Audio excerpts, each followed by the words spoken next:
Good afternoon, good evening, good morning to everyone around the world listening. This is your founding father, Jose. It's no longer too punk to be a podcast.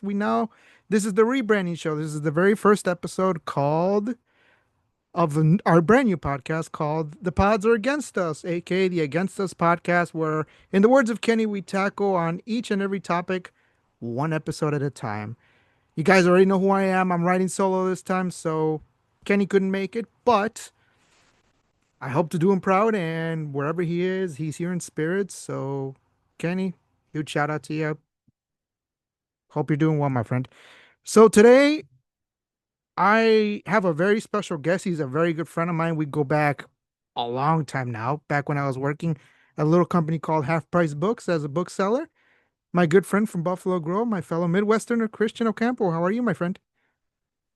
I'm doing good, man. Thanks for having me back here. It was fun last time having the wrestling talk, and now we can change things up here, going for more of the anime topic here, although something different for your audience, for your channel. So I'm excited to kind of go into different territory this time around. So if you want to just take us with the lead, get us to the next transition, let's get going, man. Absolutely, man. First of all, great to have you on. We've been talking out there. You're doing great things. Very busy guy. So you'll see Christian from time to time here on the channel, but he's here to stay. So, and same with Luis, wherever he is, he couldn't make it, but if he does make it, we wish him well as well. But before I get started, so Chris already led on to the topic. We're doing our top 10 favorite anime of all time. So we're going to do our top 10 favorites. Again, these are just our favorites. These are Christian's favorites. These are my favorites. Kind of go into why they're our favorites, a brief little synopsis of each, why it made our list, the whole 9 yards. But before we do that, I just want to briefly touch on Chris because Chris is actually very, very well versed in the anime world. If you guys have ever, you might recognize him from his time in the Ohio guys. I kind of wanted to touch on that a little bit before we get started. So, talk about your time with Ohio guys and all the millions of voice actors and actresses you've interviewed because you've done so many.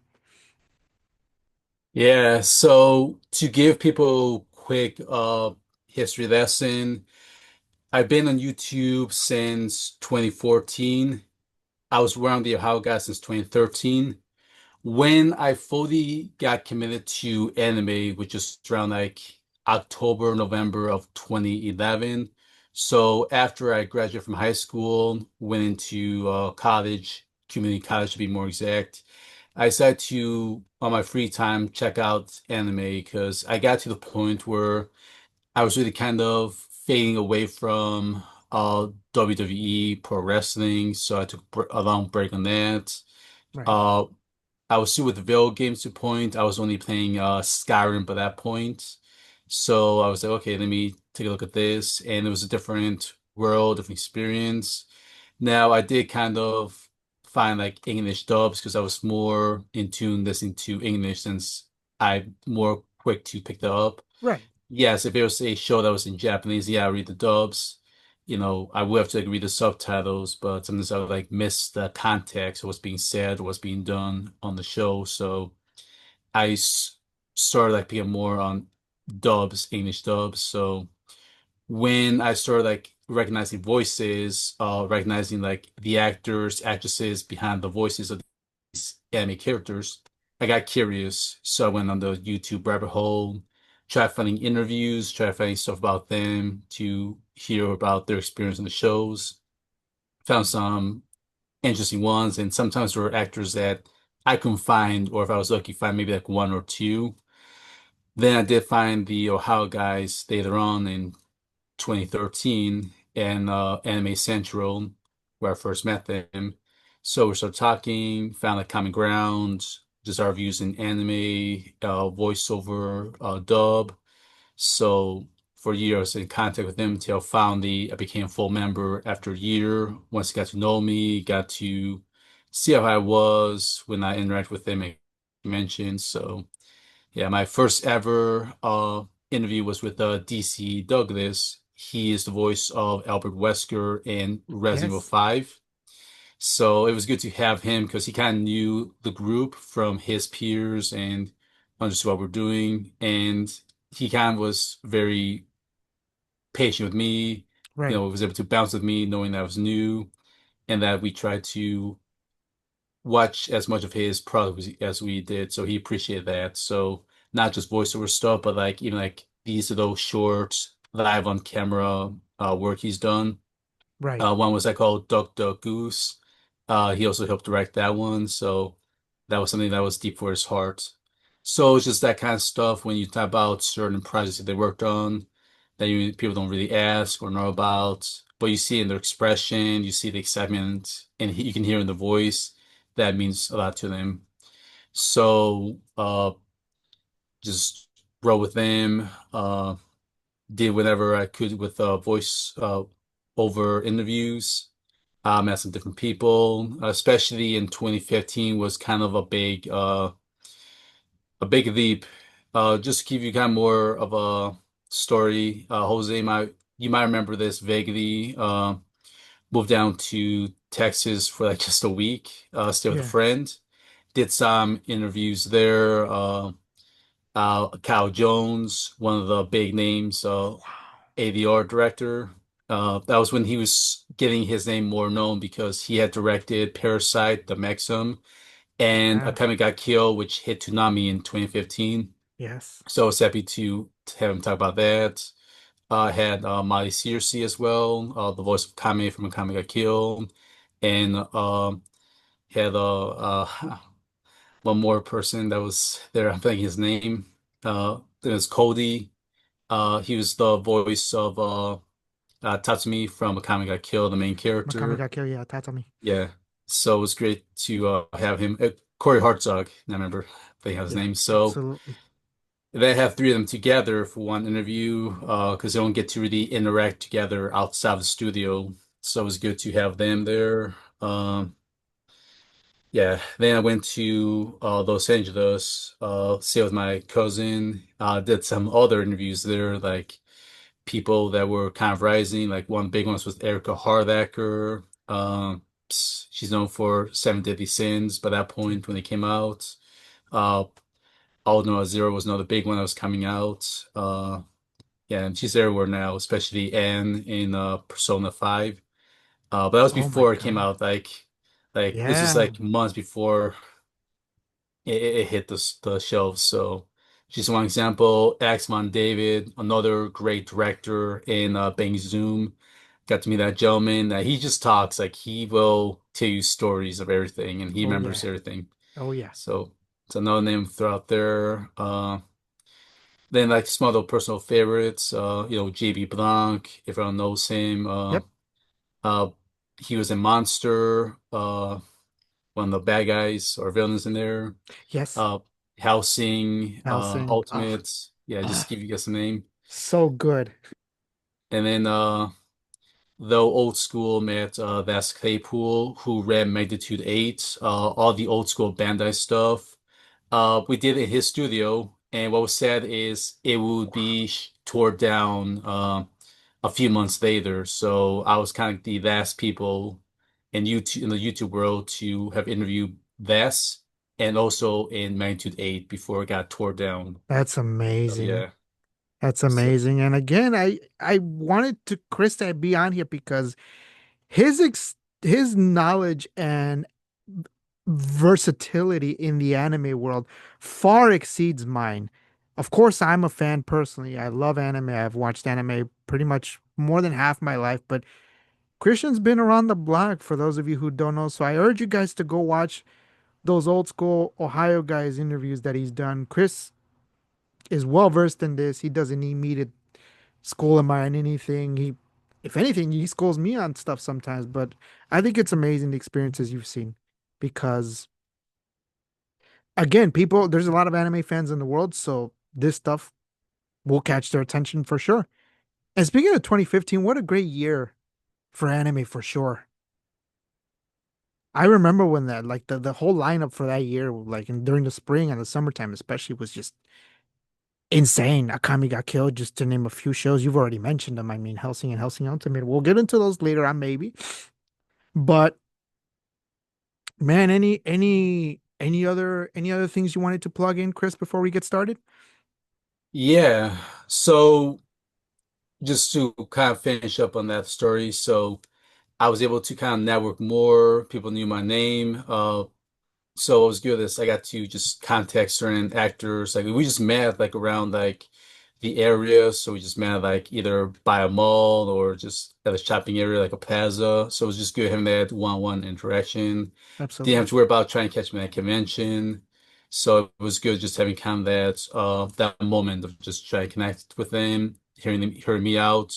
Aside as a fanboy, but like understand like okay, like what I do like in my real life, my personal life, certain goals. So that was a very good moment that I was able to, connect with these people. So it was just great just to kind of help certain actors that are not getting interviewed as much, even though they have some big resumes or were in big shows, or some were growing, like some were kind of student or newbies that were starting out in the in the early 2010s. Yes, sir. And then now they've kind of skyrocketed, after 10 years. Oh So, my God, yeah. like, no names I can drop. Xanthi Huyen, people know who Xanthi is. Yep. She started out as Sachi as in Sword Art Online, people after character. And now she's, became Haru in Persona 5. Yep. Uh, yeah, this a lot of stuff she's done ever since then. So her name has really grown in the industry. And then Ben Diskin was another one. Mm-hmm. Let me give you guys a quick thing about Ben Diskin. I've kind of said this in public, and I'm Go sure right his ahead. mind. Yeah, absolutely. So I contacted him, just usual on his fan page. Didn't think much of it. Okay, because he was really big because he kind of broke into the anime world because he did like stuff with Cartoon Network. So that was when Sword Art Online season 2, Gun Gale was out. He played Death Gun. Then he was in Seven Deadly Sins. So again, he was kind of rising. And when I saw the message, oh, he got back to me kind of like a day after or so. So it was kind of, I consider that fast, in my opinion. Yeah. So then I told him, okay, we'll meet somewhere. Guess what he said on that message? What did he He say? He said, okay, give me your address where you're living in. We meet there. I'm like, I had to read it like at least 2 or 3 times because Wow. he actually wanted me to basically where I was staying at, like, which was basically my cousin's house. I was like, oh, okay. So at first I thought, okay, want me to meet you someplace. Oh, no, then it's like, no, no, like, just send me the address where you're living at. I'll drive there. I'm like, you know, That's some, awesome. some, some people, in some stories, some people get you that way, you Some people know? get hurt like that. Yeah, absolutely. So, Absolutely. Because your so I home is your did. safe space. Yeah. So I'm like, okay. So I gave him the address, where I was living at. And sure enough, he was texting me, hey, I'm almost here. I'm by here. So turns out like it wasn't too far from the studio of being Zoom, like maybe like 10 minutes, give or take. Okay. And he said that he does Taekwondo or something. So he said his dojo wasn't too far either. I'm like, oh, okay. Oh, So wow. So he he's legit. walked to my cousin's place. So we did the interview there. Chef or been like, it's just okay. So he was sitting on the couch, just That's awesome. if it was my home, then okay, I had a voice actor say my home, if you think it that way. Absolutely. Someone big in the anime world. That's awesome. He pulled up to where you were staying. Yeah. So he was a trooper for doing that. Like he didn't have to, but he chose to, and I Oh, that mad appreciate that. respect. Absolutely. And So again, it's that confidence, you know what I mean? Your name's been thrown around there in the anime world. I think a lot of people, some people might recognize you. If you're in the Chicagoland area, you might recognize Christian, whether it's from Mason or, any of the major conventions or the Ohio guys. Or if you just know him personally like I do, then you may recognize him there too. But yeah, definitely. Check out Christian. How can we find you? Or where can we find you on your socials? I tell people that I don't think I'm hard to find, but on the off chance, I am hard to find. I'm on Facebook, Twitter, Instagram. I still call it Twitter. So easier handle you can find me would just be my last name, Ocampo, then Absolutely. Latino. I make it easier that way. I try to emphasize, Yes, my sir. Latino background, my Hispanic heritage. I try to make sure that hey, if you can find that, you definitely find me. The Ohio Guys YouTube channel. I'm sure I put some links there. If not, I do have like certain voice actors who do follow me on the social media. So if you can just find them, who they follow, just type in my name. I should pop up on their follow list. So just be that Absolutely. way. And for those of you watching YouTube, I'll make sure to link his social medias in the description if you want to follow Christian. Hit him up, say hello, get to know him. If you're an anime fan, definitely he's he's a breath of fresh air. I'll send him your way. Well, appreciate that, man. All right, man. Not a problem. And thank you again for being here as always. So without further ado, let's get started with the list, shall we? Sure. So, all right. So I said top 10 favorite anime. So what we're gonna do is we're gonna as since you're my lovely guest, I always have the guest go first, then we'll take turns basically. So you'll go first, then I'll go next, and we'll go back and forth to the end. And if you have any honorable mentions, save them to the end because I've got quite a few. So I don't know about you, but I have quite a few honorable mentions and I didn't make the list. Sound Sure. good? Sound good, man. Excellent, man. So without further ado, let's get started. So Christian, kick us off with your number 10 favorite anime of all time. Sure. So I'm gonna do number 10 as a way to kind of be in the starter, and I think it's in a good spot just in terms of where I think it sits, in my heart and kind of the feel for where I believe my list kind of reflects on the timeline of anime, how it's influenced the industry, the genre, and kind of fandom. So number 10, I decided to put Ghost in the Shell, and I'm including the movie from 1995, Yes, the sir. TV shows from the 2000s, uh, the side movies as well, and including Absolutely. the Netflix special of the new Ghost in Shell season. I believe this is one of the most influential Oh animes yeah, that that's an crossed over into, understatement. yeah. If you guys remember the Hollywood rendition of Ghost in the Shell with Scarlett Johansson, Yes. just it's just the influence it has done, with Meiji Kusanagi as the face of the show, Hmm. just that cyberpunk feel, technology, just the philosophy of humans and technology, when it comes to cybernetics, when it comes to the human spirit, the ghost in itself, Absolutely. the visuals, the music, when we still had, Orga before, she passed away, just that Yeah, voice, the way it absolutely. resonated with those soundtracks, Beautiful voice. yeah, the way it tackled like certain stories, the main story itself, and then the side stories, just everything just coming together. Yeah. And I can say that, Meiji Kusanagi, she's very iconic, just her look, just her facial expressions. Yes. You'd say that I would consider it to be the Law and Order of the anime world. Kind of. Yeah. Yep. So I think Yep. it sits a very good spot just from my list and just how influential this show is into our genres. Yeah. Some shows have tried to kind of have their own little take on that show, like whether it be the cyberpunk aspect, Yep. kind of that law and order type of feel or that dynamic. So that's where, I enjoy the characters. Yeah, I'm not sure what else to say. It's just it really hit deep with me, especially Oh in yeah. 2015.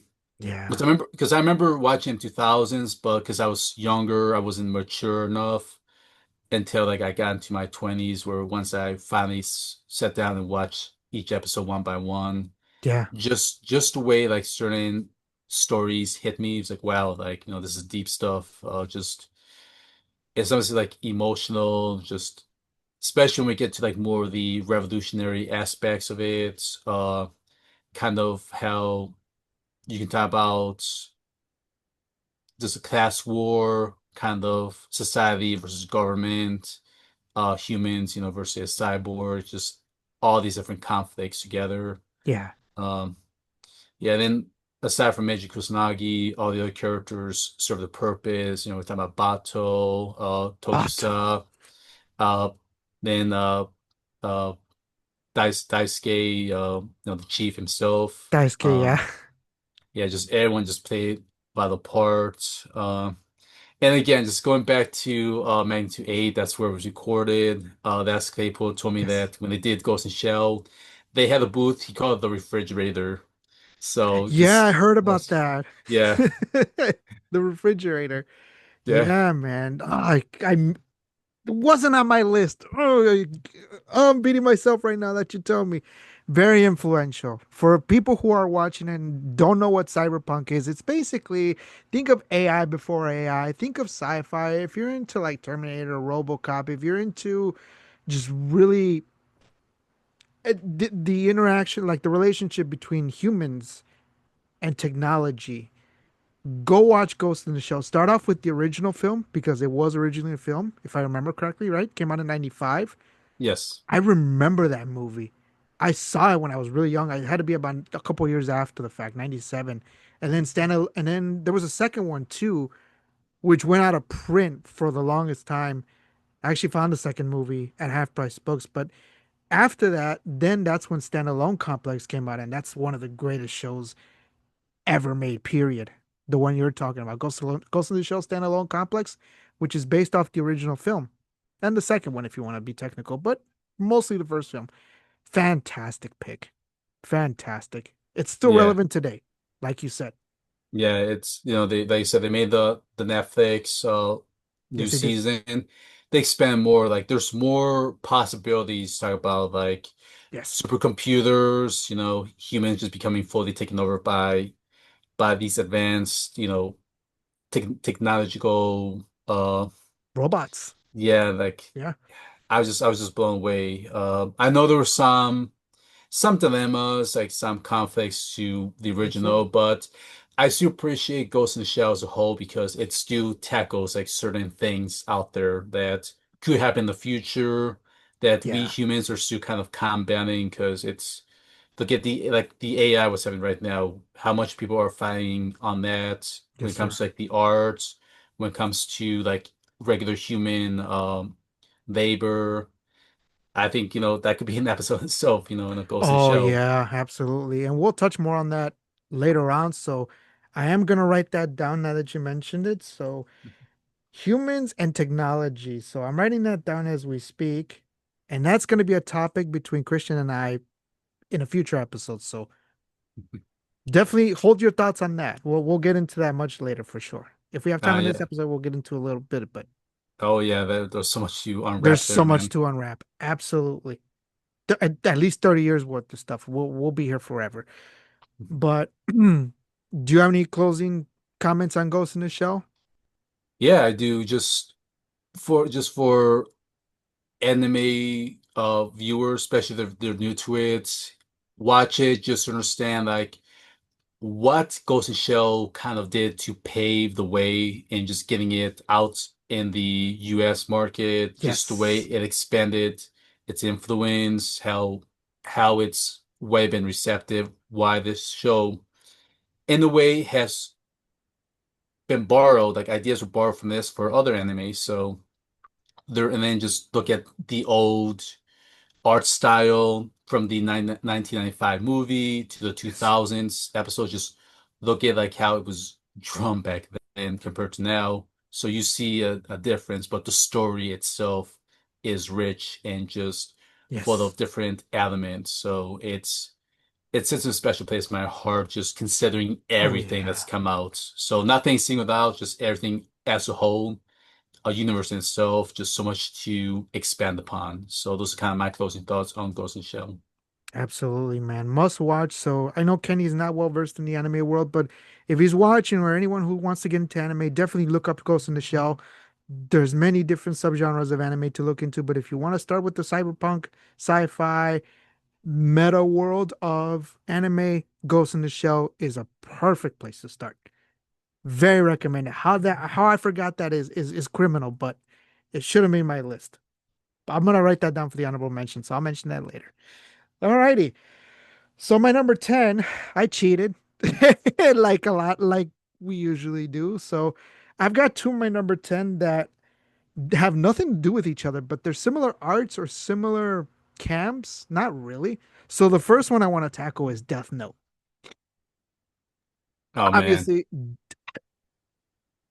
The fact that this is so low in my number 10, just wait, because there's a lot of heavy hitters out there. But as far as the shonen animes go, this is one of the top, top best looking animes still to this day. Is almost 20 years old, I think. If it's actually probably over 20 years old at this point. They did, I think, two live action movies. There's the original, I wrote it down right here. There's the original 37 episode series, which came out in '06. It ran for 37 episodes. It's fantastic. It's fantastic. It's dark. It's moody. For all the sad boys out there, yes, Death Note did make my list. It's just, it's a classic anime. I can't get in too much into detail because everybody should know what it is. But if you don't, go watch the original series. If you want to watch the live action movies after that, you can. But watch the original series for sure. They made a couple movies, I think. And I'm not sure if they made any OVAs. I didn't see any OVAs, but I did write down the 37 episodes. Light Yagami, I will say, he's a legend, but he's also a big piece of shit as a character. I'm just saying, he's terrible. He's a terrible character, but he works. This show is a masterpiece. That's my number 10, one of my number 10s. The other one was Hunter x Hunter from 2011 specifically. Now I say 2011 because they did an original Hunter x Hunter in '99, which deviates quite a bit from the manga. I don't know if you read manga, Chris, or at all. I do. When I can, that'd be a separate episode There's just for definitely a separate mangas. episode, Yes. yes. But the 2011 version is actually very faithful to the manga, which will please a lot of anime fans or just people trying to get into this show. It's a long show. It's almost 150 episodes. Main character is Gon Freaks. He's a legend. He's a legend, you know. It's basically one of those. There's hunting involved, yes, but there's also there's it's like a side. I don't want to call it a side quest show, but there's a lot of side quests within the show. There's different arcs. It starts off kind of slow, so if that's not your speed, you might be steered away from it, but it picks up right away. I thought anyway. So I think there's like five arcs I wrote down. There's six arcs. So there's the hunter exam, which is basically the hunter exam arc. Basically, he's learning the ropes. Gon is learning the ropes. Basically, his father was a hunter, and so he's trying to follow in his footsteps, right? I don't know if you've seen the show, Chris. We'll get it to you in a second. There's the Heavens Arena arc. There's the Phantom Troop. There's the Phantom Troop arc, the Greed Island arc, the Chimera Ant arc, and the Election arc. The Chimera Ant arc is probably my favorite, but I decided to put these two shows, excuse me, together because you can consider them shonen shows, shonen series. They're very different. Hunter x Hunter is more lighthearted, if you will, compared to Death Note. Death Note is like you have to be in the mood for it, but you can throw it on any time. It's still fine. So that's my number 10. Death Note and Hunter x Hunter 2011. On to you, Chris. All right. So to carry this on, going to number nine, I put Higurashi When They Cry. I'm yeah, I'm including the original, the movie they did, and the new Yes. revamp. Higurashi sits well because I love the music. Oh, I love the Uh, music. yeah, I love the the aesthetic, just that old countryside aesthetic on the Yes. mountains in a Yes. small village with the old Japanese architecture.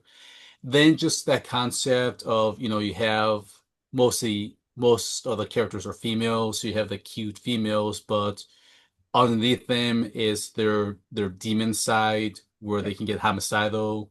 So I like how it kind of has that twist where anime is known for cute girls, but Higurashi in a way almost turns it upside down, where yes, they're cute, but they're deadly.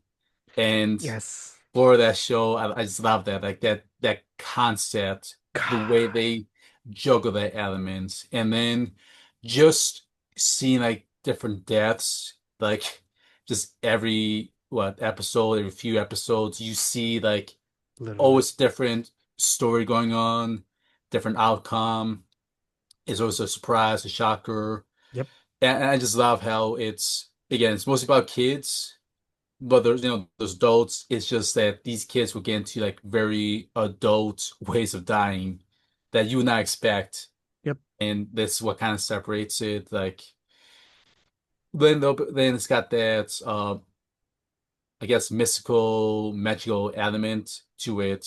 For everyone not sure, like it does have that supernatural aspect because they do almost loop in the same time frame over and over again, with the deaths and all that stuff. Yeah, just for anyone who hasn't seen it, watch it because I really think this show was in a way like a trendsetter when it comes to taking that cute girl that's actually a killer on the inside to a different level. And I've also seen some shows that try borrowing that concept too, where Yep. hey, they sing Higurashi, why don't we just do it too? And just everything about it, it's just that old 80s Japanese feel works well when you watch Yeah. in modern times because Yeah. you kind of appreciate kind of that cultural aspect where as a foreigner you like I would like to live in Himizawa, Yep. but you wouldn't want the death that comes with it, the blood and murder. Yep. So that's Yep. that what makes that show even more special. A- And Absolutely. Absolutely. God, that did not make my list. God, but I have it in my honorable mentions. I wanted to put it on here so bad, but there was another show similar to that, kind of, that I put in my number nine. So my number nine, you may have heard the show. I'm going to take you all the way back to 1998. A little show by the name of, it's kind of a short show, 13 episodes long, if I remember correctly. Let me double check. Yep, 13 episodes long. Serial Experiments Lane. oh wow, okay, so you're gonna go that route. Yeah, see what I did there? Exactly. That's why when you said when they cry, I thought, wow, this kind of, it's not on my list, but my number nine is like in that realm, kind of. What is this show about? I've been living with the show almost 20, over 25 years at this point. I rewatch it over and over and over again because, again, it's a short show, but this is such a mind fuck of a show. It's super Yes. macabre. It's very dark. It's bleak. It's moody. It's depressing, borderline insane, schizophrenic. These are just some adjectives that I just, again, what Christian just said about, a lot, the fan service gets a lot of, a lot of the big spotlight on it, but underneath the anime umbrella, underneath the surface level, which is basically all the fan service that people think anime is, which it isn't. There's shows like Serial Experiments Lane and When They Cry that Chris just mentioned. This show is like it's bananas. It's very tough to explain it in words. Go watch it. I'm talking about the 1998 series. It's only 13 episodes. I think if I remember correctly, it's basically I forgot what studio put this out. I think it was I think it was Genion. yeah, I think it was I think so. It was Pioneer Genion. Or Yep. Yeah, Pioneer. Pioneer That Genion. before Yeah. before they became Genion. Yeah, before they became Genion. Yep, you're absolutely right. Because I have the original series on DVD, I think. I don't know if they made a Blu-ray, but I have the DVD box set. It's it's fantastic. Go watch it. That's my number nine. Yeah, it's good choice just because what you said, man, that's why it's memorable. That's why it's a classic, just for Yes. everything you described. That's why it's one of those shows where, yeah, if you are going to be a anime fan, watch it to understand like just how broad, how far anime can go with its storytelling, Oh the yeah. way it paces itself, the direction it goes, because that's the thing about anime, like it's never just in a one mo mode or one model. Yeah, not at It all. can go so many directions. So that's one example of why I emphasize on that. Yep. So So yeah. Chris went one way, I went the other way, but we're kind of meeting in the middle here. So that was my number nine. Mhm. Chris, what was your number eight? Yep, So number eight. number eight is going to be Hellsing slash Hellsing Ultimate. Uh, the classic 2001 and then the Ultimate of 2006. It's just the concept of vampires, like hunting them, Yep. just the way they take the setting in England, just the fighting, the combat, the way they bring in Millennia into the picture. Yep. Uh, Aside out of the car being just interesting, fun character in itself, he's psychotic. No, yeah, Sarah's Victoria, and then Integra. But she's got a long name, but just Yeah, everyone. she does have a lot. Yeah, I was just blanking out. But then the main villain for In-Housing Ultimate, Major Max Montana, and I remember reading the ADO director tasking Jeffy. The best way he described Major Max Montana, even though he is, a genocidal warmonger, he Yes. would he would be the greatest dinner guest you would ever have. So, yeah, I just love Yeah, the oddly, element. oddly Yeah. enough, you're spot on. Spot on. Oh, he is spot on the task, and Jeffy said that those are his words, Oh yeah, and that's a I spot on. just his speech, the way he just loves war, the way he conducts war is just phenomenal. Just in the words of mankind, destruction can be beautiful, and Max Montana has mastered that art in itself. So, yeah, just so much to go on. Like I like Ultimate when it was in that more grungy, grimy, Oh yeah. grainy from the original, then getting to that last boss with Incognito, just the way they fought in that series, then versus Ultimate, where it became more action-packed in a good way, Yep. where you just see him fighting Millennia, all the members just one by one, and then just seeing that conclude. It was just a wild ride, and Yeah.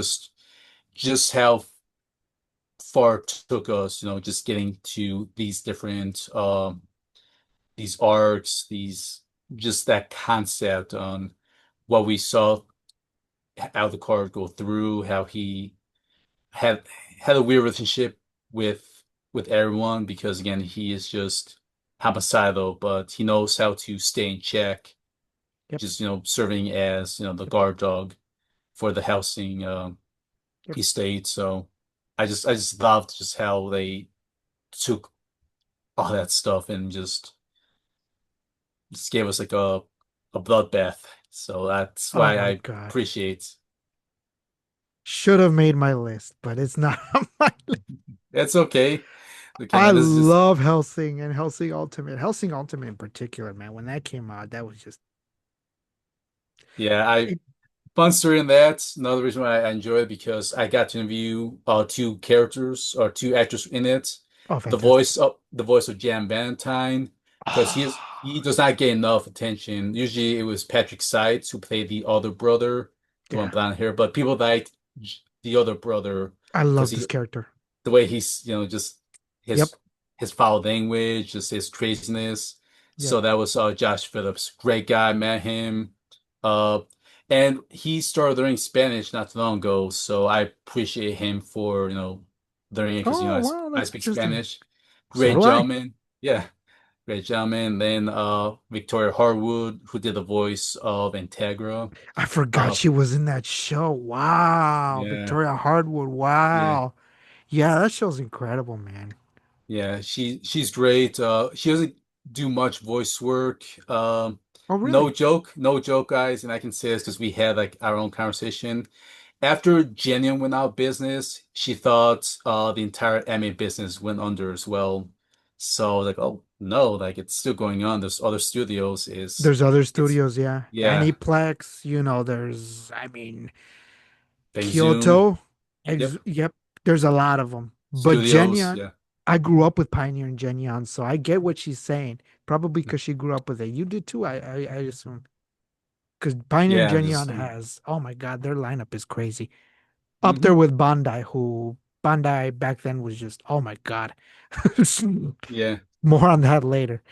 Yeah. So, And also, I think because she mostly worked with Tess and Jeffy, he yep, casted her in other stuff. So I yep, think it was that Tess doesn't really get much, even like as the 2000 was ending, he wasn't getting much anime work. He was shifting more to like video games and more like Western animation. yep. So I think also there was that kind of helped contribute. Just looking back hindsight with my knowledge, but she's great. Actress, got a good voice. She does. Right now she focuses like more on like her culture. Okay. She's from is it Cyprus? It's one of the Mediterranean islands she's from. I know Yeah. she posts a lot of stuff like on her heritage, which is amazing. Just getting know it. She did like a her own like miniature documentary Yep. a while back. So Yep. yeah, just people who still like her work, and yeah, it may not be anime stuff right now, but just watch like any of her stuff out there. She's she's very in tune to just and her roots, which is something I can really just discuss why I appreciate housing, just knowing the people, what they do outside of anime, and how they still kind of do their own work Yeah. outside of anime. Oh, absolutely. I thought she was Greek for the longest, but Cyprus would make more sense. She's from the island for sure. Yeah, I know she's one of them. Yeah. Because I do have her, as a Facebook friend, so I do Oh, that's see cool. a bit more stuff than she posts on her regular social media. She posts more on Instagram, not so much on Twitter. I don't know if it's active anymore this day, but I know I've seen her post Instagram as well. So another plug, just find Victoria Harwood, and you Mm-hmm. guys will see some stuff. So Yeah, yeah, her work in Helsing alone is just it's out of this world. It's incredible. yeah, It's incredible. I just appreciate her work. Yeah, Should have made my list, but I'm glad it made it on somebody else's. I'm glad. I'm glad it's on here. yeah, That's all that yeah. matters. Yeah, Because that's why it speaks to me. That's why I have my there, just because of all that stuff, just the show itself and the actors behind it. Just they're phenomenal people, that they still do their arts and crafts outside of anime, oh, outside of absolutely, voiceover. So absolutely, yeah, absolutely, absolutely. That's a great show. It's in my hmm honorable mentions. yeah, But all right, yeah, so my number eight, I decided to pick a movie and a series for my number eight. Again, I'm cheating with number six through 10. So, spoiler alert, six through 10, I'm cheating. I'm definitely cheating, but it's going to make sense why. Number eight, not really. So, my number eight will start off with the movie. This is my favorite animated movie of all time. Again, just my favorite. Let's go to Studio Ghibli because we have to throw a Studio Ghibli film on here. My favorite animated movie of all time, also tied for my number eight, is Kiki's Delivery Service. Now, Kiki's Delivery Service, directed by Hayao Miyazaki, who, I mean, is the name speaks for itself. He's one of the greatest animated directors of all time. He might be the greatest anime director of all time, if we're being honest. He's done so many movies. I mean, I'm talking Nazca of the Valley of the Wind. I'm talking about My Neighbor Totoro, Spirited Away, of course, Howl's Moving Castle. He's done, what else has he done? I don't think he did Grave of the Fireflies. That's a sad movie. That's different. That was a different guy. But his son also directs too. I think he did a couple movies with he did The Cat Returns and there was another one. I can't yeah. remember but sticking on Hayao I Miyazaki. did. Yep. Sticking on Hayao Miyazaki. So I first got put on this movie through the Disney Channel. This was around 98. So way back then. So the dub version of this film is the one I'm most familiar with. It's basically about a witch who is in training. She moves into the big city and makes her way as a full-grown adult witch. She's still a child, but you know, her cat Gigi goes along the way and basically she makes her makes the city her home. It's a very good adventure film, very quirky, very funny in parts. The main voice actress, of course, Kirsten Dunst, who voices the title character Kiki. The late great Phil Hartman, rest in peace, the voice of the cat Gigi. Matthew Lawrence, one of the Lawrence brothers, voices Tombo, who is like the boy character in the show, in the movie, excuse me. if you don't know the Lawrence brothers, basically Matthew Lawrence played Jack in Boy Meets World, so that's where that connection comes in. And it's just a great film.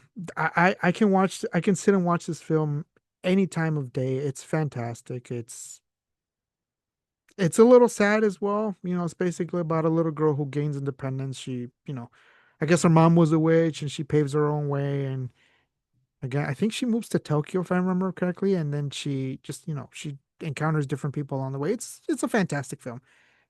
Great family friendly fun. Only the way Hayao Miyazaki knows how to do it. That's my one of my number eight. So my other number eight, we're going into I think it's Sunrise. What's that series? It's Sun something. The enter or the studio. I think it's Sunrise Studio. Sunrise, there's Sunrise Studio. Yes. Sunrise Studios. Yep, we're going to Sunrise Studios. I think this might be my only entry into Sunrise Studios. Now we're going to touch on my favorite romance anime of all time. This is my favorite. All right, I'm shoot. talking about Clanad and Clanad After Story. Okay. Yeah. Have you seen this show, or Christian? Yes. Yes. Sad, Go on. Yes. sad, sad. Clanad, very good. After Story, it's basically a take on the visual novel because a lot of these series were originally visual novels, basically sim games. For those of you who are not familiar with visual novels, interactive, of course, but the series is fantastic. Planet After Story is one of the saddest, most romantic anime you'll ever watch. It's the story basically of Tomoya and I forget the main character's name, the girl, Nagisa. Nagisa. Yep, they start a family and it takes a turn. I won't spoil the show, but it's very heartbreaking. Broke my heart when I first watched it. I had a different pick for my favorite romance anime of all time, but this is my favorite. Sunrise Studios killed it with this show. The visual novel's great too, but I'm making the distinction between Clanad and Clanad After Story because After Story is the second season and Clanad is the first season. I think they're 26 episodes each. It's 52 episodes long altogether. Kiki's Delivery Service is a movie.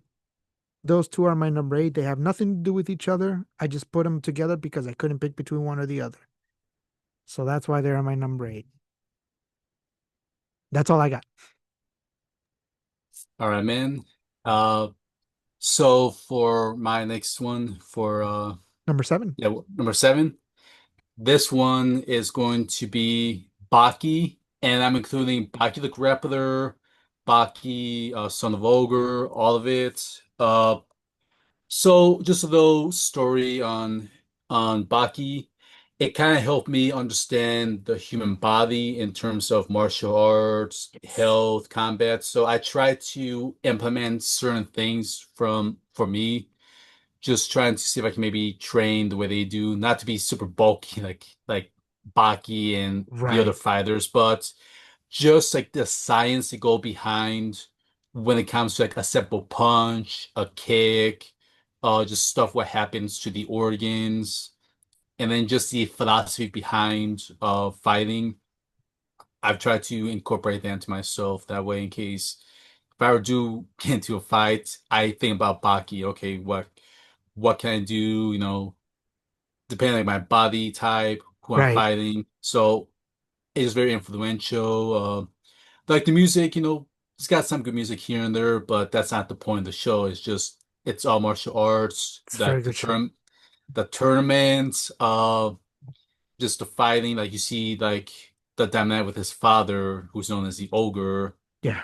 Just seeing different fighters. Like okay, I like how it has almost that Bruce Lee type of influence where you have to change up your style when you fight different opponents. You cannot fight your opponent the same way you do as the last one. Yep. So whoever might be like if they're gonna be heavier, if they're gonna be lighter, strong, weak, skinny, fat, what have you. So you see how Baki changes that. You kind of like learn from his friends, the other fighters, and even like the bad guys. Like just even like the train regimen gets ridiculous. Where I'm like, Oh wow, my God. like yeah, just because you get both sides from the good fighters and the evil fighters. Mm-hmm. and then just how they just their own like take on life, like why they fight or why they are the way they are. If they fight to the death or they fight for competition, because it's got its own tournament arc. Just the way it spins off to different subjects. I just like Baki so much. Just everything. He's a cool character. The other characters have their own little cool elements. If you're talking about like Hanayama, how he's part of the Yakuza. If you're talking about Ritsu, just from his kung fu Chinese background, just getting his take. Hmm. And then the crossover, if I'm also including the crossover between That's right. Baki and King and Ashura. I enjoy it for what it was. Like, and I wish I could put Me King and too. Ashura here. It's just still too new. It's Baki really had like a long head start or King and Ashura, but it still speaks to me as well because I've also learned stuff from King and Ashura as Yep. well, just learning about different martial arts, different disciplines, techniques, and if I was more serious, I hope I can like just build myself up to just be at least, even if it's just like 10% of what Baki is, that'd be an accomplishment if I can achieve something like that. Yeah. So yeah, just why I put Baki up here, just how it's has own influence and it's borrowed different influences as well from like just martial arts in general, because Yep. Japan is big martial arts. Yes. The far east of Asia is big on that. So Absolutely. it's no wonder, it's Baki is the way it is just because of everything, just considering all that together. So yeah, that's my thoughts why I include it here because it's one of the big martial arts shows, out there. So yeah, I love Baki. Yeah. It was on my list, but it got booted out at the last. Oh man, I love Baki the Grappler though. That's a great pick. The whole Baki universe. Start off with Baki, then go Baki the Grappler, and go on from there. Like Christian said. Watch it all, even the crossover stuff. Fantastic. Great pick. It's on my honorable mentions though. All right, my number seven. This is where all you mecha lovers. Y'all are gonna love me for this, or you might hate me because I got four tied at number seven. Don't hate me. They're all similar. You ready? All right. I'll touch on them briefly, but I'll just name them off first. So my number seven, I have four. Four shows on my number seven. First one, Gurren Lagann. Okay, a classic. Classic. Love that show. Second, the Gundam universe. I couldn't Yep. pick one. I'll get to Gundam in Yep. a second because that there's a lot to unpack on that. Outlaw Star. Oh, love Alpha Star. Outlaw Star. Exactly. Look, Chris's reaction says it all. I love Outlaw Star. Fourth, final one. Code Geass, Lelouch of the Rebellion.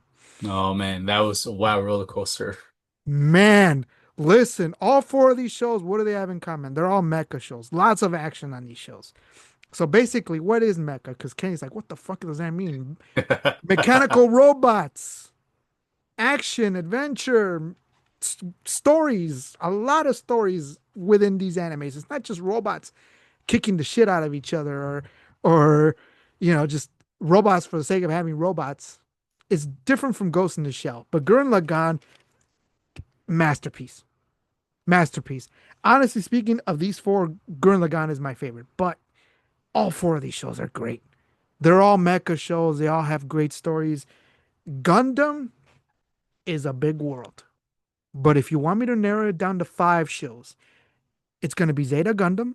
No particular order, by the way. Zeta Gundam, Double Zeta Gundam, Gundam Wing, which is where I came in, Gundam 0080, War in the Pocket, and you could either say Gundam 2000 or Gundam Seed Destiny. And G Gundam is great too. There's so much Gundam out there. There's movies. I mean, Endless Waltz. There's Jesus Christ. There's so If you want to start off somewhere, I mean, Endless Waltz would a Gundam Wing would be probably my where I would tell people to start off and then just branch off from there, go back and forth. If you're gonna start with Wing, watch Endless Waltz after. Definitely. Watch Endless Waltz after. You have to. It's just part of it. It's a movie, won't take much of your time. Gundam Wing is pretty long though. It's like 50 plus episodes. It's a very good show though. I Oh, was going to interject for a yeah, moment. go ahead, man. Go ahead. I'm not sure if you heard this comparison, but I heard this like years ago. The Gundam series is basically Star Wars of the anime world, Yes, it and is. Yes, it yeah, is. just Yes, to it is. just to emphasize on how vast Gundam is in the anime world. That's why it makes that comparison, is because of there's always another series out there, a movie. It just branches out so far, Yeah. and that'd be another topic because I want to do a anime movie, and I'm going to throw one of my choices, but that'll be a surprise when we ever Oh, do anime episode movies, that. I got a lot of them. Yes, So we'll do I that too. yeah, just so people know like where I stand when it comes to my movies. So Absolutely. Yeah. yeah, and then talk. Expect an anime movie episode in the future. Expect us to touch on the Ghost in the Shell, humans versus robots and AI. We'll get into that in future episodes. I'm just throwing that out there. It will happen. Mhm. So, and the third one is Outlaw Star. Gene Starwind is one of the greatest characters in anime history. I don't care what anybody says, man. Bandai, again, Bandai Entertainment. Bandai in the 90s is like, they could do no wrong. Because Bandai, literally everyone and their mother was on Bandai. I just mentioned Gundam. They were on Bandai. Gurren Lagann, that's on Bandai. Yep. The Big O, which didn't make my list, but that's on there too. Outlaw Star, also Bandai. And who else? Code Geass. Yes. That's why I put these four shows together, aside from the fact that they're all mecha shows. Lelouch is a goat from Code Geass, one of my favorite characters in anime history. I love Lelouch. Kind of, kind of a bad guy. He's very self-centered, very egotistical, but he's so good that it kind of it makes sense why he's like that, right? But it's a fantastic show. Outlaw Star, very short anime, 26 episodes long. I, I couldn't pick between these four. I just had to No, group them together. that's fine. Another interjection. So no reason I loved Outdoor Store, and just to give you this as well, I started watching around like 2014. Oh yeah. So just guys give you kind of a moment to just, have just emotions, just for my story. I was kind of finishing almost like my last semester in college, trying to get my associates. Yep. Yes, I was studying, trying to finish up, get my last credits. Outdoor Store was kind of my downtime, my typical moment, because I was just trying to, still juggle with anime, trying to take care of school. Uh, I had like a very weird schedule because I was also working, doing framing, building houses. Mm-hmm. So when I was studying and I had time to just relax myself, I popped in out of the store on my computer where it had the DVD player in it. So just kicking back, relaxing, like, man, this is a great show. And I would end up getting my associates like later by the winter. So after December ended, I earned enough credits to Yeah. get my associates. So Aldo Store was kind of there to kind of see me earn my associates. So that's where it sits in my heart. It didn't make my list, but it is among my top list. Yeah. So just because it was with me during that last journey getting Yeah. my degree, so Yeah. that's why I emphasize, with your choice right there on your listing. So Aldo It's a Store is fantastic best show. place. Yeah, just so Again, classic. we didn't even mention Toonami. That's how I came in with anime, was the world of Toonami way back then. That's how I came in. And this was one of the many Toonami greats that was on at after midnight, 1 or 2 a.m. I'm talking. Just an incredible show. I love Outlaw Star, just like you said. You hit the nail on the head. Yeah. That was so that was my number seven. So want to recap, it's Gurren Lagann, Gundam, basically the entire Gundam universe. Pick whatever show, doesn't matter. Outlaw Star and Code Geass. Those Hmm. are my four picks for number seven. So you're number six, Chris. Yeah, number six. This one might be a bit of a wild card for you, just because of the shows I listed. So I put this here because again, it's one of these shows that is unique just by its story, its take on the whole Esper superpower ability. And I'm talking about a Magical Index slash a Magical Railgun. The entire Oh, series, like that's such a vast because there's so many seasons, and then the movies as well. I just stumbled on this just randomly. Uh, just the idea of one, there's a city dedicated to espers and people that can have like different power levels. He has some fun characters. Like they were still that at that time it was still doing the bit of that trope where you had the one guy that really had anything special for them, but they had like that one special unique ability that's overlooked that made a big difference. In the work in the city full of people that can, you know, shoot fire, electricity, can warp I guess space in a way, or they yep, just do different abilities. It just like the characters. One I mentioned is Railgun, aka Makoto. yep, yep. My sister found this, who loves the show more than me.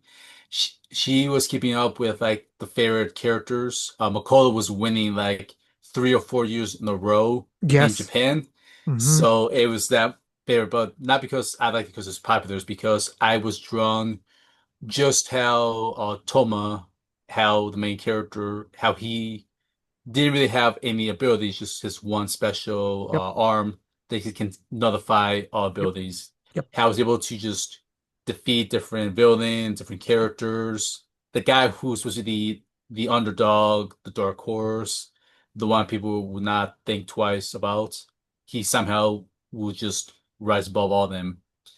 And Accelerator, man, like even they had to do a series just on him alone. Just and I like how the series does it. Like they know how to dive deep into characters and get more of the backstory, getting more about them, Yep. and not just get them overshadowed by the main character. Like almost everyone gets like a time to shine in this series, Oh which yeah. Yeah.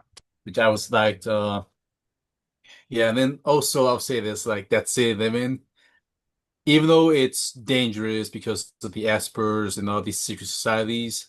That's the cleanest damn city I've ever seen, and just so advanced. And just like I wouldn't mind living there, man. Like just Oh, not at all. everything. Yeah. Yeah, like when you talk about cities or places you'd like to live in anime, I would choose that. Like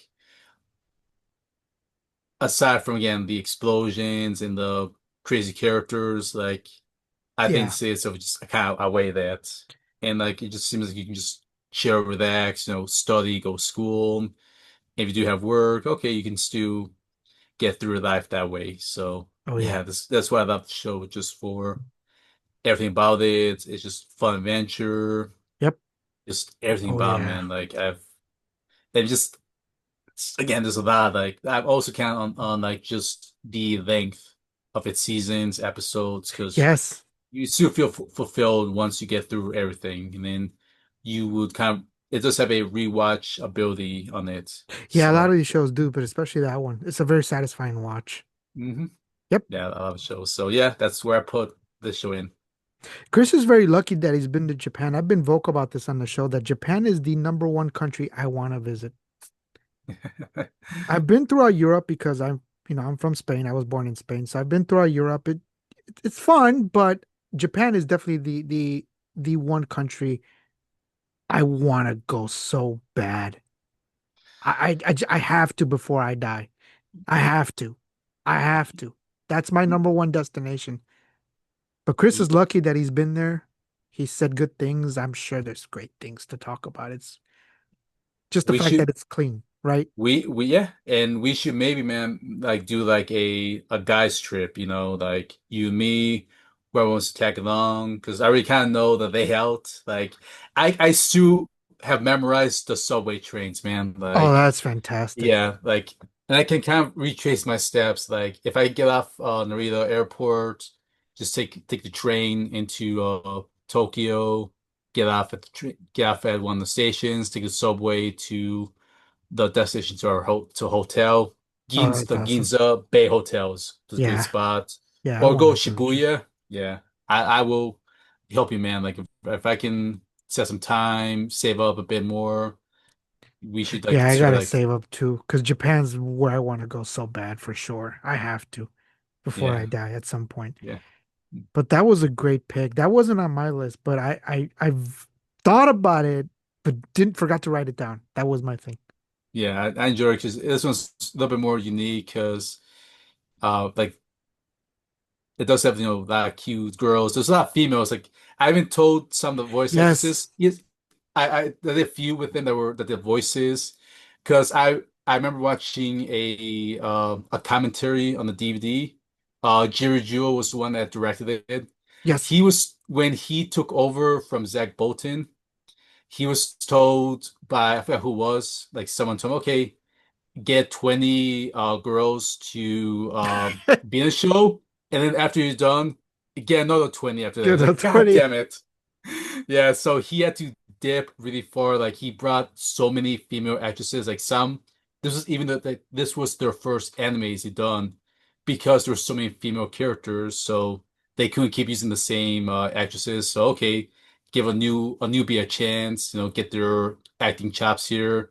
And then, okay, perfect. Now they can do something else afterwards. So it was a good way to kind of start up their careers and then get into other shows. I was just gonna So say, like, what a yeah, way so to it was kind of, yeah, no, I was just gonna say, what a way to kick off with your first anime. yeah, yeah. There were a few that started that way, or there was like one of the first like five, at Funimation, before Funimation changed its name to Crunchyroll. So Yeah. yeah, so it was just good, Funimation. just yeah, it was just good, just. Because at that point, almost every actress is in that show because there's so many Yes. girls. Because the ratio is just ridiculous on that show, and like every female character is they're fun in their own way. Like they got their own personalities, their own abilities. And also if you hear the voices, like they all sound different from each other. Yeah. Now there is an exception. Vea Clark has played a very cutesy character, like a young girl, Mm-hmm. and she played a psychotic villain in that show. Mm-hmm. But because she knows how to change her voice, she's amazing with that Yes. ability. So Yeah. if I'm seeing Vea Clark, she is great doing psycho girls. Like no one she did was Hummingbird and Dead Man Wonderland. I just loved her Oh yeah. portrayal in that one. So because also her character is kind of like not split personality, but it was like a facade. Play a cute girl, like to get your guard down, and then we expect that she'll stab you in the back with that psychotic laughter and that voice of hers. So There's yes, terms for that, by the way. There's tsundere and yandere, right? yes. I always confuse the two. I think yandere is a psychotic one. Tsundere, Uh, right? well, yandere they have to be like in love with the character though. That's the thing. Oh, So you're right. that's Tsundere that's is that's more of a Gasai character. yeah, Yeah. yeah, yeah, And yeah, in yeah, yeah. tsundere, that's kind of they pretend, so they kind of have a mean front, Yep, but against a facade. So yep. yeah, this was just psychotic. I was Yeah, just they're both psychotic in different ways. yeah, In different ways, man. A lot of people won't get these references, but if you're an anime fan, you definitely will. Basically, we yeah. just explained it. Kenny, if you have questions, there's your answer. So, all I can I right. can I can explain more than Oh, absolutely. That was your, what was it, number six? yes. I want to hear Oh, your number man. six. Number six. This is my last one. Again, I have three for this one. This is my last tie. I promise. The other ones will be singles. So, first of all, my number six, Yu Yu Hakusho. Jesus Christ, what a fucking classic. Again, you talked about martial arts. The way Baki the Grappler is for you, Yu Yu Hakusho was for me. Oh my God, I love Yu Yu Hakusho so much. It's basically it's Baki, but in tournament style. Does that make sense? Would Yep, I that be the remember. Would that be the Yeah, right way to put it? Yeah, I it's I go ahead. remember. No, I remember just I didn't see all of it, but I remember like seeing as I watched, Oh Toonami or my Pop in, God. and I remember one like tournament match where they fought. I think it was the main character. He Yeah, the dark fought. tournament. Yeah, he fought this weird guy, like this huge muscle dude. Think he was like blue skin or like dark Yes. skin. And Yes. he had like his freaking pecs, like they came up almost like a cobra, like just like oh man, Yeah, that with looked the hood freaky. and everything. Yeah, that was freaky. Yeah, just like this Oh style, man. like oh man, like this is different. The fights in that show are just beautiful. The animation, again, beautiful. Story is beautiful. I love Yu Yu Hakusho. That show's a masterpiece. That's a 10 out of 10. The other one is The Melancholy of Haruhi Suzumiya. You talked about Vespers and Supernatural early on in your number 7 or 6. What was it? In your number 6, Haruhi Suzumiya is very supernatural. It's basically the title character, Haruhi Suzumiya. She goes to school, right? She doesn't fit into any club, so she starts her own club, the SOS Club, and they go on explorations and discovering the supernatural and beyond, and basically Vespers. Yeah. It's like her, this one girl who's like, I forget her name, but she's a robot. You know who I'm talking about? The red haired chick. Not Hari, the other one. And then there's like 2 or 3 guys in the group. So there's 5 total. Mhm. No, there's 3 girls and 2 guys, if I remember Yes. correctly. Yep. Hmm. Fantastic show. Quirky. If you love supernatural stuff, think of like, I don't know what to compare Hari Suzumiya to. Very hard to compare it to anything, but they I make you, think I think that show and the character Howard Jesus Mia, I think she started that trend where you could say she's either socially awkward or she's just yes, standoffish. yes, Because after that time, then they started exploring more about characters like that, like mostly female characters that may have a personality flaw just in yep, terms of yep, yep, having yep, yep, that yep. welcomingness. So I think she started that. Oh yeah, oh yeah, And absolutely. that's the first time I heard the term Esper. I'm like, what's an Esper, yep, Esper? And then when they start explaining, like, oh, okay, that makes sense.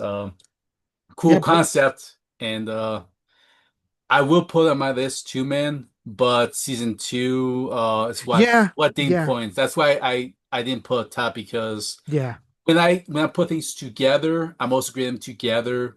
And then so if one of them is kind of hurting the other, then it kind of lose points together. So It's it definitely is, front loaded. First season's fantastic. yeah. Second one, you already mentioned it. We just mentioned it just because. But the movie's good. The Disappearance of Yes. Haru Suzumiya. That was a good movie to round Yes. out the show. Second season, if you want to watch it, you should, but eh. First season's great though. But I had to put that in here. And the other one tied for my number 6.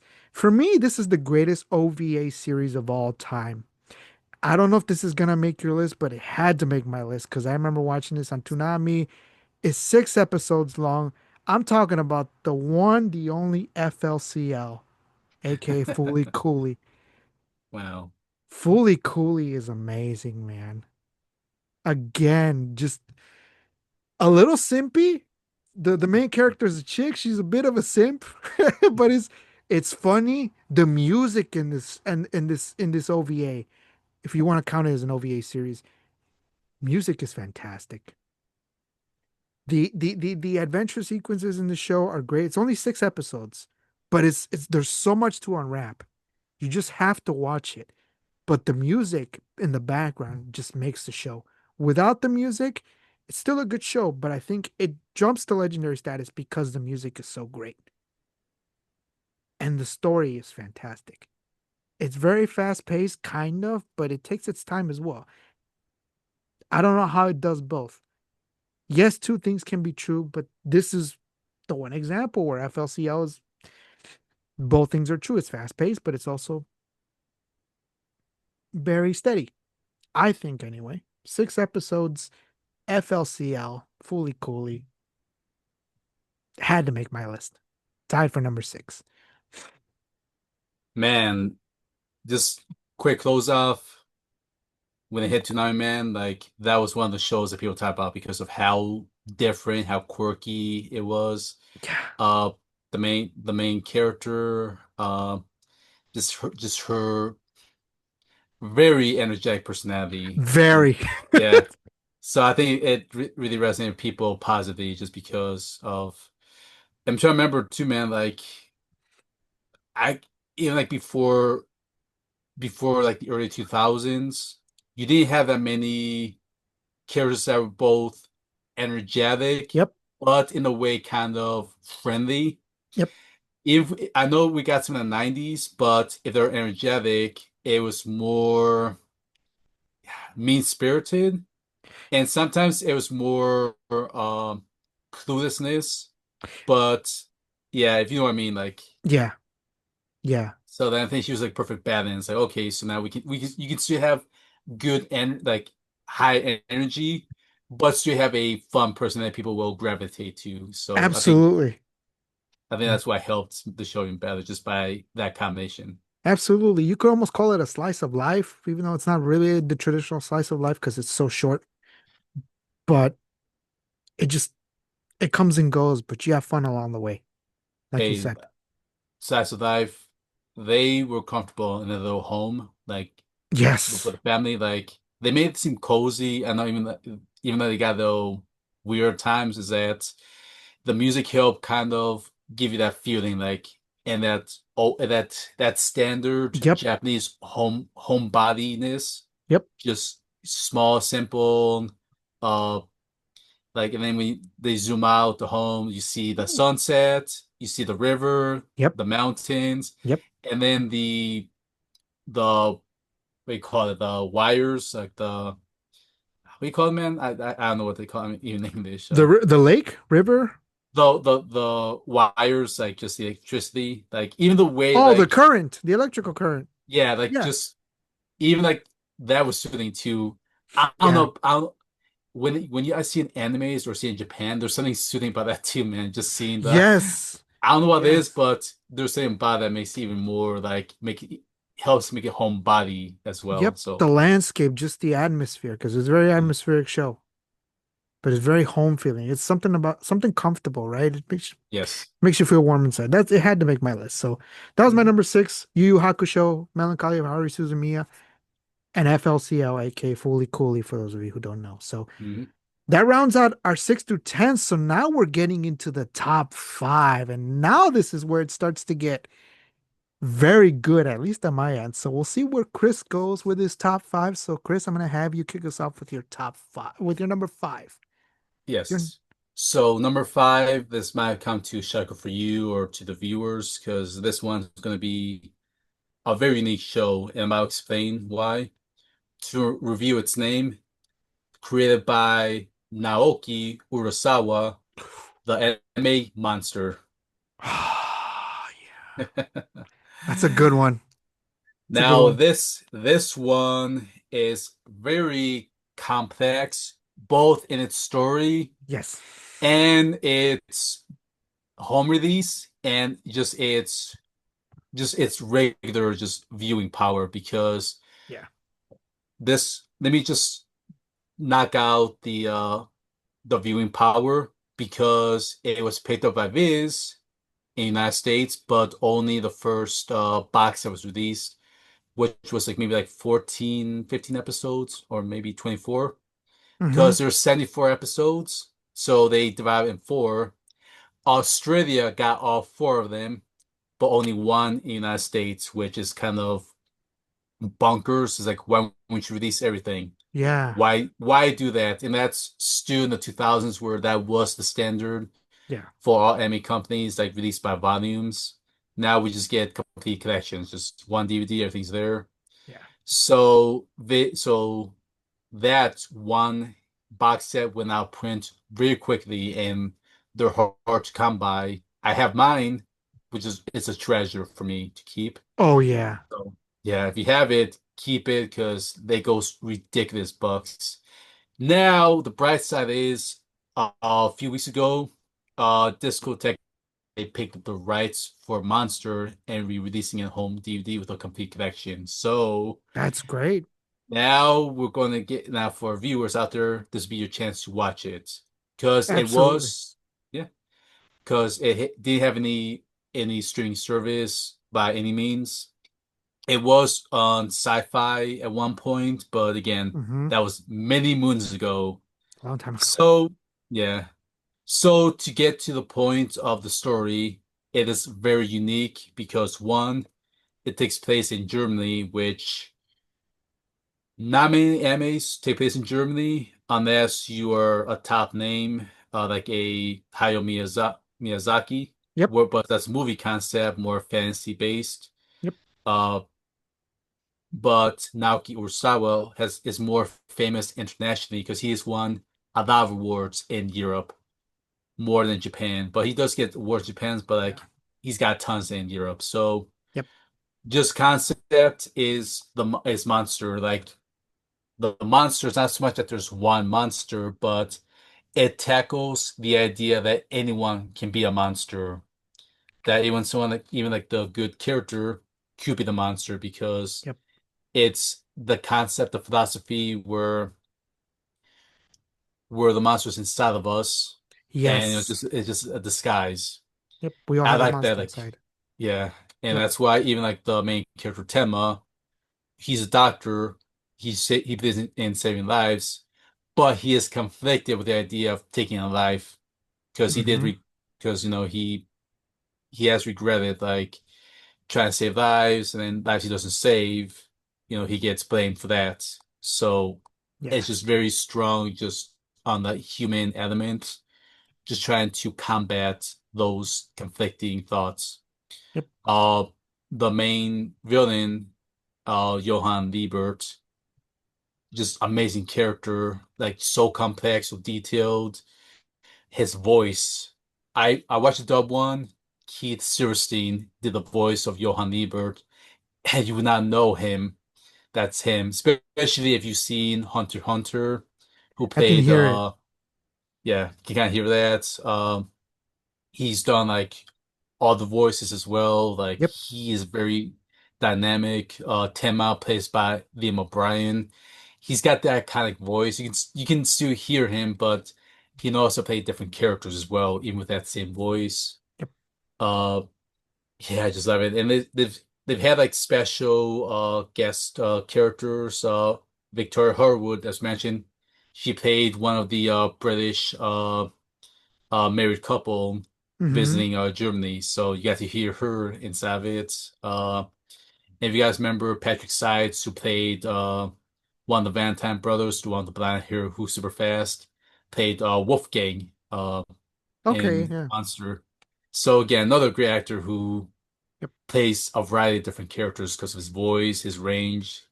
So yeah, this one speaks to me because the opening theme song, like Oh yeah. it has almost that church vibe to it. And then when the music starts, it has that very mystique element, like almost like the you're hunting for the monster or the monster's hunting for you. Yep. So it's got kind of that that feel to it, like Oh there's yeah. something amiss. So that's why I love the theme song. Is to have that kind of old school art style where it was kind of like almost the tail end of that 90s 2000 aesthetic going Hmm. into like the new generation of that time. Yep. Uh yeah, and it's just how dark it can get, like Super dark. in terms of just violence, sexuality, just everything, because it pushes like humans, like how far they can go. I like how it talk about race, especially in Europe. Where we're talking about, the white Germans, the Turkish immigrants, just everything come together. Yeah. I want to say, man, like this one really spoke to me. Just I kept going more. Like I just kept going deeper and deeper till we got to the last episode where the last episode, man, was just Yeah. a bit of a curveball in itself, just by how it kind of conclude things and Yeah. just almost still leaving that Mhm. question, like, what is the monster? Who is the monster? Just all that together, man. And I like how they include kind of that German folklore into it.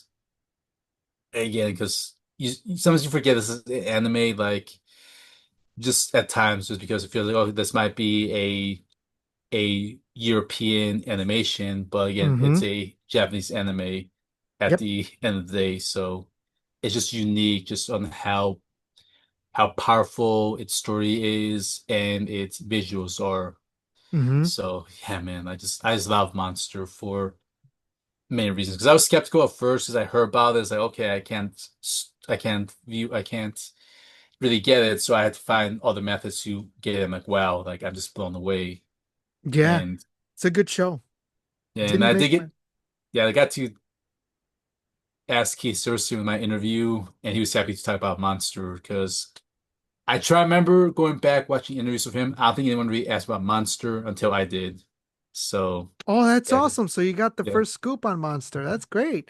I think, but I try, like, this is years ago, man. Like it's like I don't think anyone's asked it, but I'm going to be one to ask it. Even if I'm the first and only one to ask, I want about Monster because it's so unique of a It's show. good. So it's gotta, It's unique. It's very good though. Did yeah. not make my list, but I remember when it came out, it was yeah, it was a head turner. It was Hmm. different. It was, man. It Very, was. very different, man. Wow. It's in my honorable mentions. I wrote it down for my honorable mentions. Monster's a good one. I like that pick a lot. All right, so top five. Wow. Okay. Now I promise we're getting into singles this time. No ties, none of that from here. This point forward. My number five, the one and only Full Metal Alchemist Brotherhood. Okay, now we're gonna, wow. A heavy Very hitter, good. right? Yeah, yeah, Out the gate, man. Listen, the original series, I like it, but it took a turn where I was like, what? Because I read the manga. Again, I'm not much of a manga reader, but if something like this, where I know I'm gonna love it, catches my attention, I'm gonna read it. The original series has nothing to do with the manga. It was completely its own thing. So then they ran it back, and Brotherhood came into existence.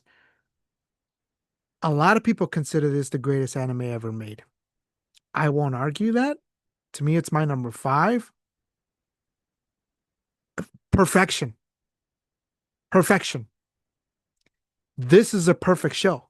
This, to me, is a perfect show. It's basically two brothers, Edward and Alphonse, right? Edward and Alphonse Eric.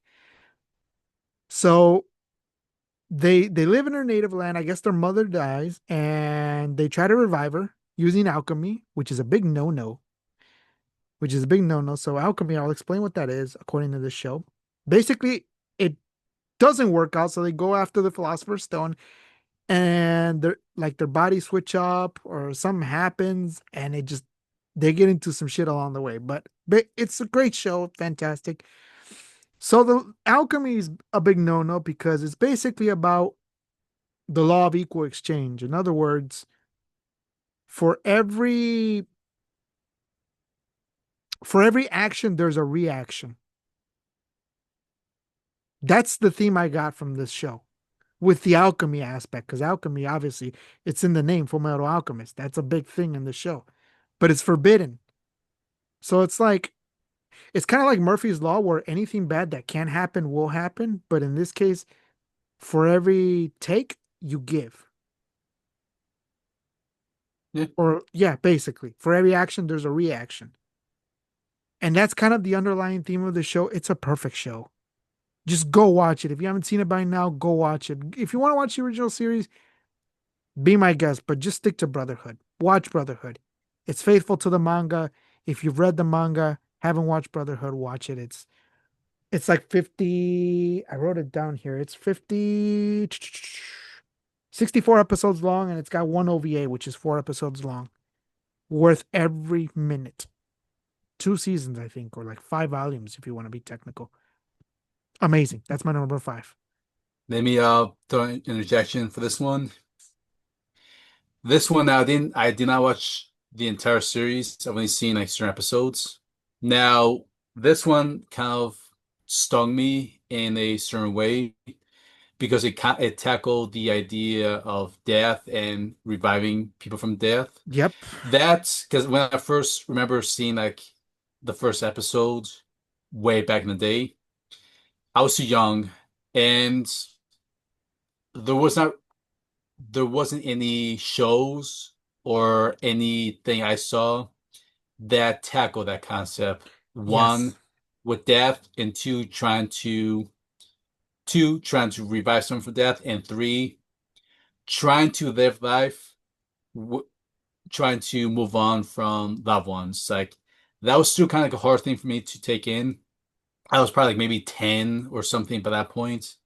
So it still didn't resonate with me. But like it was kind of tough being told that your mom is dead, nothing you can do about it. You Yep. have to live without her. And like that's really hard telling a kid and then watching the show, Oh trying yeah. to hear that, like you feel for that. It's like Oh yeah. that's one of the most heart wrenching things you can tell anyone that Yeah. in a way almost kind of get over it or you have to just move on. But it's hard to move on when Yep.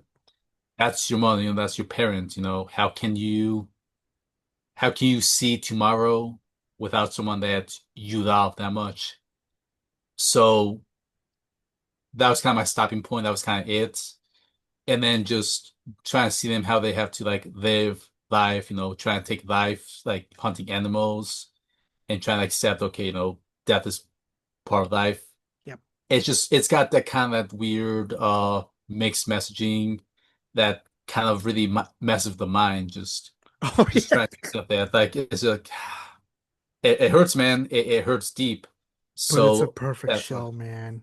yeah, Oh my that's God. that's that's why it made that show strong. Just when you consider that concept and among other concepts as well, that's what makes the show even more stronger. Yeah. So, yeah. Go watch the show, man. Everything down to the intro to the outro. Oh my God, man. Uh, One of the best ever. hmm Also one of my favorites. So that's my number five. Your number four. Yeah, man. No, still going in the concept of death. I'm going to talk about Steins Gate. This show, man. I forgot about that show. Damn I knew, it. I knew it I was forgot about that gonna. show. Oh Um, man, go ahead. yeah, I keep hearing the curveballs, man, left and right. Oh man, I forgot about that show. Shit. Yeah. Uh, Damn. I love the idea of time travel and especially the consequences of time travel because everyone knows Yeah. the butterfly effect. This show just really took us on a journey, like Oh the yeah. different butterflies effect.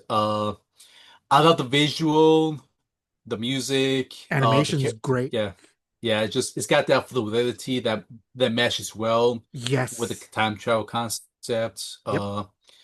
Just the way they tackle the idea with how do you travel time, and then just and I'm also including Steins Gate Zero, man, because that one also I took like a that one very too. dark one. Yeah, I love it too, just because it was not afraid to go deep on how wrong things can turn out when the butterfly effect Yep.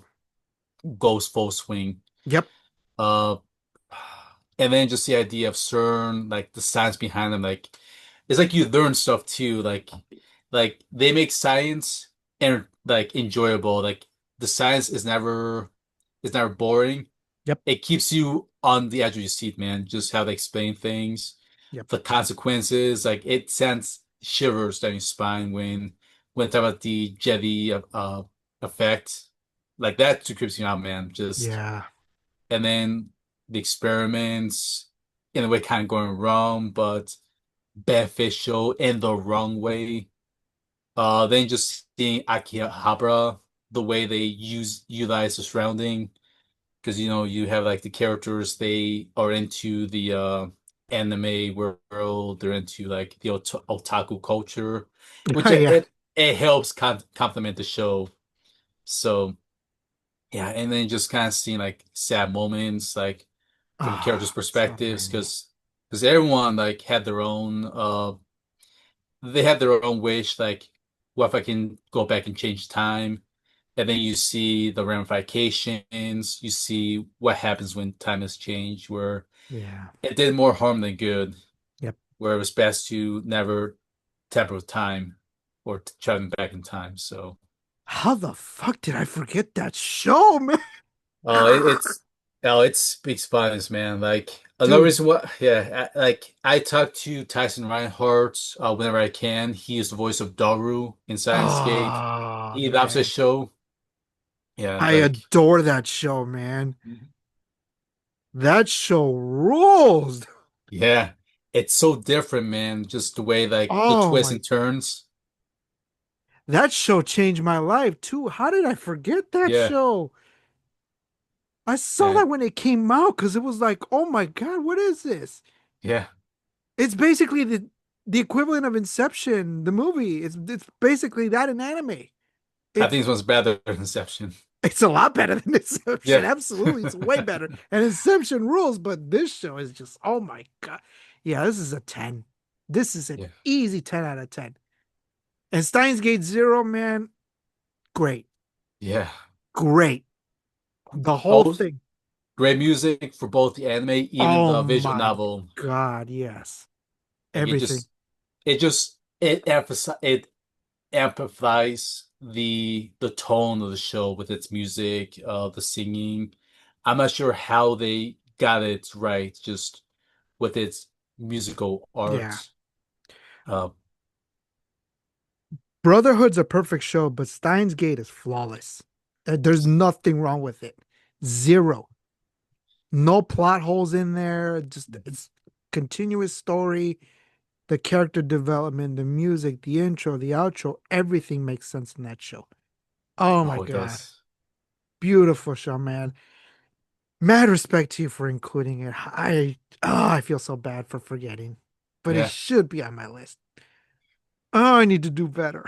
No, it's fine. Like I said, this is why I think the like my this man, like just for our audience, this is why I believe these shows belong in my list because how influential they are, how big they are, They belong on anybody's list.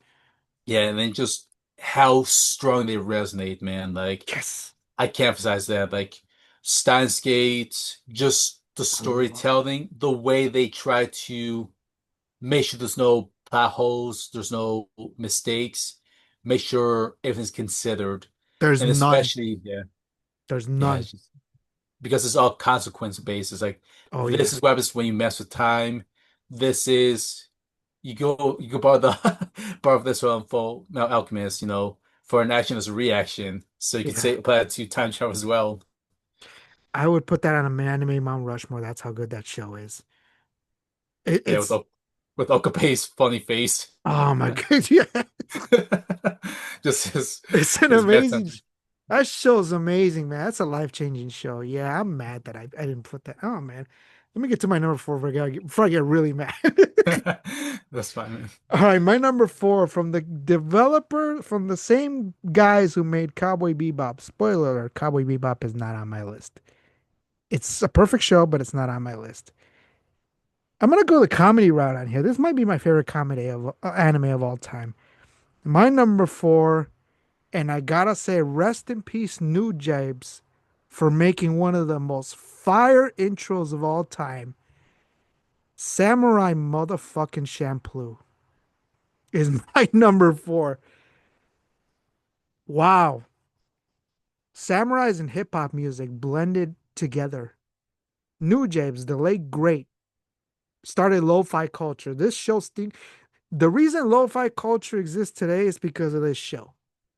That intro, it's it's become religion to me. Whenever I rewatch this show, I never skip the intro. Never, not once. I gotta hear that theme from beginning to end. It's It's a perfect show for me, but this show's about the quest more than the ending, than the destination, if that makes sense. Three Yes, main you enjoy the journey more than destination. I love the That's journey. Yep. I love the journey. So it's basically three characters, right? Fu, the main girl. You have the two swordsmen, Jin and my guy, my dog Mugen. Mugen. Mugen, yeah. Those three, man, they make the show the way it's it's the same guy who created Cowboy Bebop, but to me this show's always been better. It's funny, it's adventure packed. The head battles between Mugen and Jin are just crazy. Fu keeping the middle ground between everybody. The ending was kind of weird, where it's basically they're on a quest, right, to go find the samurai that smells of sunflowers, and only to realize at the end, what do sunflowers smell like? They don't smell like anything. It's just they're sunflowers, and then they go on their separate ways. But you know, it's just an amazing show, man. I love the show. It blends everything I love. Samurai, martial arts, comedy. The lo-fi hip hop. New Jabes. I'm a big fan of New Jabes. He's since passed away. This show is just iconic. Again, going back to my Toonami days, I used to stay up till 1 or 2 in the morning. Back when I had to really force myself to stay up so late just to watch an hour of the show, basically 2 episodes on Toonami. But it was so worth it. I got my ass kicked once for staying up that late for watching the show, but it was so worth it. It was worth it. I love Samurai Champloo. Should be higher, but it's in my top five. That's my number four. I was gonna just jump on this one. Yeah, go ahead, man. So again, this show was one of those shows where if you did see the action scenes, perfect. I Like love it. the fights, even though they're fighting like other guys. This again, when I was younger, man, I'm not sure if you feel this. It did bring up like a very sensitive topic, with kind of sexuality, especially in It did. old times Japan. Yeah. There were times where I was really concerned, like, because it'd be me and my brother, I was concerned my parents watching it because sometimes when they get to like the how would it call it, like, where they had like the women The women, yep. and then it was gay, and like, oh, okay, this is I can tell this is very sensitive. Just seeing how even like there was one episode where a girl got sold to there Oh, because the yeah, yeah, fight yeah. was a dap. That was kind of in a bit heartbreaking because Yes. I thought about that as like, what this happened in my family. Like, I'm glad we don't live in those times, but that was almost a common back in those days. That was the Like just like standard, yeah, like you know, yeah, like that's just it kind of grossed me out because a then little bit. they go there and then you see like ugly guys just oogling at them, and that makes it even more worse. Yeah. Uh, and then like then you see like Fu, because she be put in like those weird positions in different Yeah. episodes. Yeah. Like there were times, man, like I don't know how far this show or tomorrow was gonna go. There were times, man, I thought food was going to either be full on exposed, like everything. Like Oh, there were yeah. times, man, like there, like yeah, no idea. Like I was doing, oh shit, like then do I change the channel right away? Because yeah, no idea, man. Like how many times like I'd be watching food, like I the things thought get that like too. dicey. Like yeah, man. Like again, she was a fun character, and like like She's great. She's my as favorite.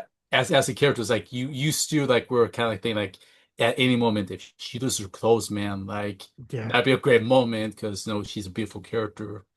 She's again because she kind of tantalizes She's on a that beautiful other girl, note. dude. She's a Yeah, beautiful girl. but you had no idea, man. Like I just thought like at any moment things go wrong. All it takes is for some grubby like Ronin or just some vagabond pull off her kimono. That's it, Oh, man. That's yeah. all it takes. Like That's all at it any takes. moment. Yep. Yeah, especially in that environment, man. Oh, So, yeah. but again, that's why again she was a fun character, but at the same time it's like okay, like you can't help but get drawn. Like, would that happen? So you have to stick around for each episode because there were times, man, like it was that close, It was very close, yeah. close. Very close. So like, yeah. I love that show though. It was between that and Cowboy Bebop. Some kids in school were Cowboy Bebop. Most of them. I was always on the Samurai Champloo ship. Over the years, people have jumped ship to the Samurai Champloo ship. I love this show so much. Fu is my favorite character, but I love Mugen. Mugen is my guy, and Yeah, Jin's cool too. But yeah, had to I be get you. there. Yeah, I Great get you, show. man. So you're number three. Oh wow, we're at number three. Yeah. All right, man. You might have seen some of my posts, or you probably may know this. I avoided them for a reason because I want to be surprised. Number three, man. This one really, really is deep with me, and this anime, man, is Berserk. Oh, I love Berserk so much, man. Like, just its original 90s iteration and the movies that came out before the 2016 yeah, continuation. I I love love it all, Berserk. man.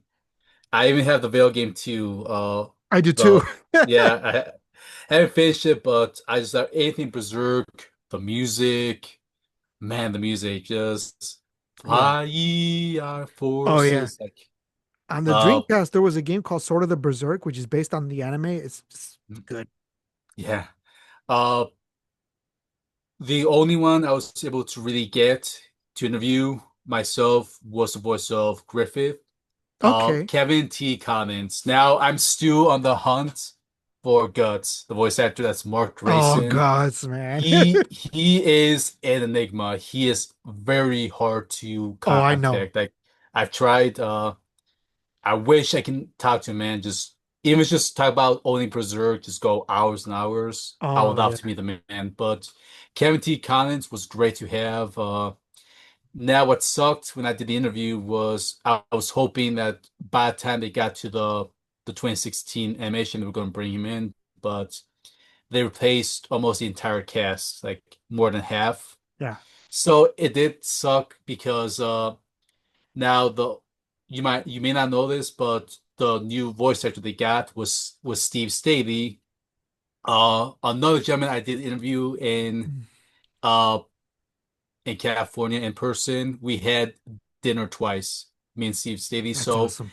in a way, I was happy he got it, but it was probably like, man, it'd been nice if they brought back Kevin. But that was when the industry was really getting crazy, especially on the Funimation side, because that was not the only time they've done that. They did like in Escaflowne as well. They did in other Hmm. shows where they did not bring back the old cast.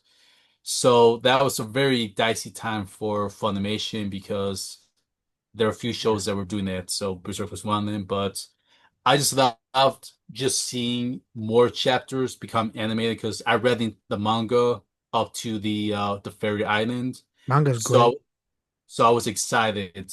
Again, we will talk about the manga episode one day, but just to see it like visualized, just hearing it.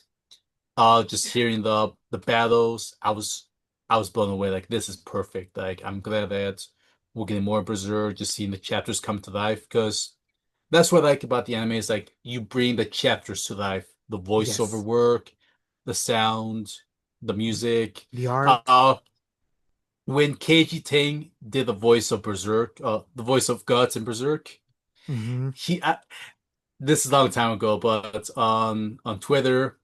He congratulated the frying pan for doing the voice of the That's Dragon Slayer sword. amazing. I just love his sense of humor. I That's thought that was fun. that's So fantastic. yeah, I was like, yeah, it's hit the sound effect. Yeah, I can hear it.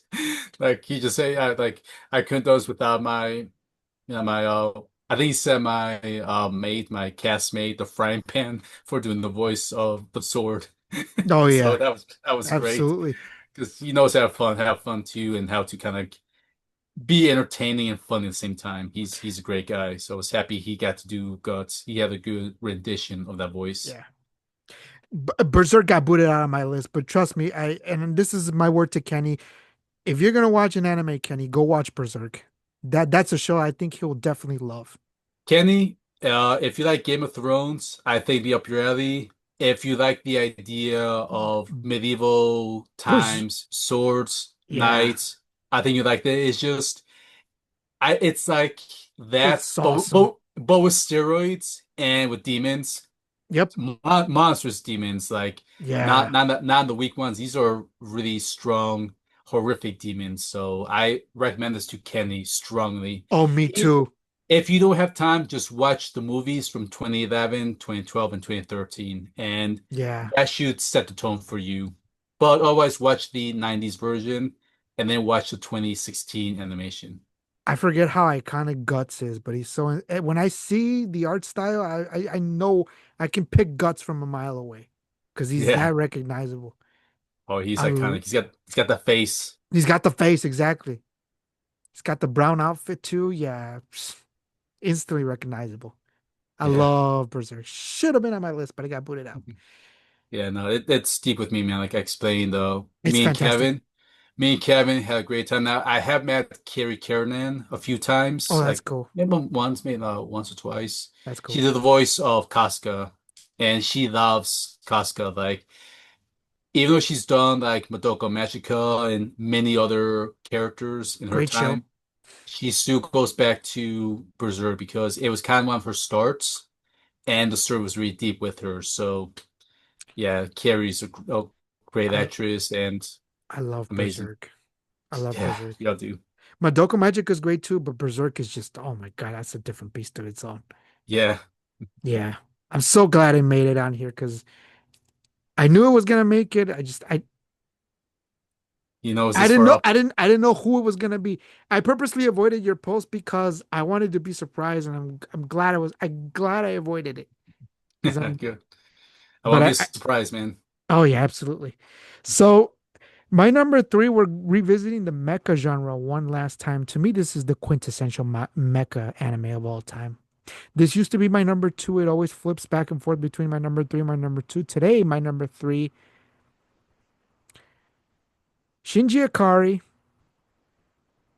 Asuka Langley, and Rei Ayanami, Neon Genesis Evangelion. Dude, I love Gundam. I love Gurren Lagann. Pull the box set out. Pull the box set out. There you go. I got the same one. Oh man. Listen, that box set right there, dude. Christian, don't ever get rid of that box set. Everyone who's listening on Spotify or on audio, go watch the YouTube version. Chris just pulled out the platinum box set, which I also have. I have the black one too. Yeah, More that's time. a oh man. Oscar Langley on the front. I think the back is different, right? That's yeah, Ray on the back. Ah, one of the most gorgeous box sets ever fucking made. Oh my Yep. God, that's a beautiful box. Yeah, this is amazing, man. Just I have that double-sided. box. That shit goes for a lot of money now. Don't ever get rid of it. Yes. When you were still at that location nearby my house, it was at 45 one point. I missed out because someone bought it. And then I had to get our good buddy Dave. He had to order from California for 90 bucks. That's still a good Now, price. I think I used a coupon, 50% off. So I think he brought it down to 50 or so That's with the coupon. amazing. So Yeah, yeah, I've seen it, man, for like 500, $500. more, or 1,000 at Yeah, times. for the Yeah. platinum one for sure. But Evangelion is it, what can I say, man? That show is perfect, man. Shinji's kind of I like Shinji a lot, but Shinji's just man, Shinji's got no balls. I know. I I saw like an article on Instagram talking about the creator did it on purpose. Like they did not Yeah, it want did it on a hero purpose. character. I get it. Like I just was interested in more of that human element. Like how far Yeah, can the mind go before it starts kind of like deteriorate? And this is an example. And yeah, like we love our mechas, and yeah, we got our Gundams. We could always go to that. Here's like, okay, what is different? What can we get served differently than all the other mechas? So Evangelion yeah. is the mecha show for me, man. Hmm. It's post-apocalyptic, it's dark, it's moody, it's very humane. It really messes with the human mind. Makes you question stuff. It Yep. almost makes you think, am I really crazy? Am I going Yeah, insane? yeah. This is one of those shows, man. And I highly recommend you watch the series. It's 26 episodes long. Watch the two movies. You don't have to watch the rebuild of Evangelion because there's six movies total, I think. There's the Evangelion 1.11, 2.22, 3.33, 4.44. But then you get the two movies that kind of round out Death and Rebirth, which is the first one, and the end of Evangelion, which rounds out the entire original series for me. Hmm. Which, speaking of movies, the end of Evangelion is just, oh my God. Oh my Yep. God. It did a lot of times again, my number two, my number three, this one, Evangelion, and my number two always flip back and forth. Which one is better? These days, Evangelion is still in the top three. That's never hasn't changed for good God, 25 years at least. I don't Oh see that wow. changing in the future. Again, timeline is a big part in, I guess, in Christian's top, in his favorites and my favorites as well. But Evangelion it's basically transcends anime at this point. There's a big phenomenon that goes outside of anime. People wearing the Nerve shirts. I've seen people wearing Nerve jackets, you know, Nerve patches on their sleeves. It's just, it's everywhere now. The Evangelion rebuilds are cool too, but that original series is just, it means the absolute world to me. I will always love that show. Yeah. Ray's probably my favorite character. I'm just being Yeah. honest. Yeah, no, I get you, man. Yeah, that's another character, man, that kind of set the tone for that character archetype. I Yeah. forgot what the term is, but after Ray, other animes start copying, like making their own Rays. Yep. So, She's the golden standard still to this day. hmm. They've done good ones since then, but Ray is still the archetype for that style of character. Beautiful, beautiful art. Yeah, And that yeah, box set is gorgeous. yeah, I have and the that'll same be one. yeah. I know if I were to die, man, I'm sure one of my sisters might take care of it, or if I get to the point where I don't know, like I I thought about it too, man. Like if no one wants it, like And I and thought about just giving it to one like the voice actors. Maybe they can, if they don't have this version, I'll just gift it to them and say, "Hey, here you go. Now it's on your shelf." Because even voice actors, man, like to yeah, collect shows they're in, especially if it's like rare stuff they've never owned. yeah. Yeah, they've done it. Like I've actually done it too, man. Like I won some Vanios for Elf and Light. They gave me three. Like I thought I only get one, but I got three somehow. I kept one. I gave one to Jay Hickman, who played the scientist with glasses. I forgot Yep, his name. yep. And then I asked him, "Hey, can you give this to Kara Vincent Davis, who played the voice of Lucy?" And he Lucy. did. Yeah, so she said she was really happy getting it. So Oh yeah. I enjoy that, where they feel happy that they got something kind of very unique that they worked on. And Especially Vanyo, man. Like that's kind of rare. yeah. And the theme song. Good God, that theme song is so iconic, dude. Yeah. Oh Yeah. my God, Another that yeah. These classics, man. iconic, Yeah, iconic these theme song. Great anime, 10 out of 10. That's my number three. Neon Genesis Evangelion. Your number cool, two. man. All right, number two, man. Now I was kind of debating, though conflicted, because I don't know if I should put this one on my list, but this one's important to me in different ways. Okay, But we can always revamp this at another episode. But for now, my list is always open for revision. sure. Number two is going to be Solo Leveling. Yeah, Wow. yeah. No, this one, man, it really hit me hard I like just that one. by its first episode, the idea behind it, the fact that it's a Korean anime, It's not Korean, yeah. Japanese. Korean. So I was about to debate, like, do I post up here? But I want people to know that, hey, this is how strong the show is. Just the idea tackles when we have like it, because it's kind of like a reverse isekai, just having to deal with battle monsters in our own world, having hunters, having like different ranks and levels. And then just like the very dark undertone behind it. The Yes. music is phenomenal. Just the fighting is amazing. The animation, like this came in quick because it's like the newest anime out there and the one I decided to put on my list. Just how versatile it is, how creative it is.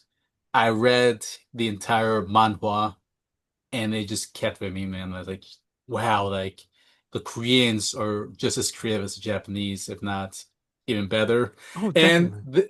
and this remind me of of my high school days because I was taking like regular algebra. I had two friends. One was Japanese American, one was Korean American.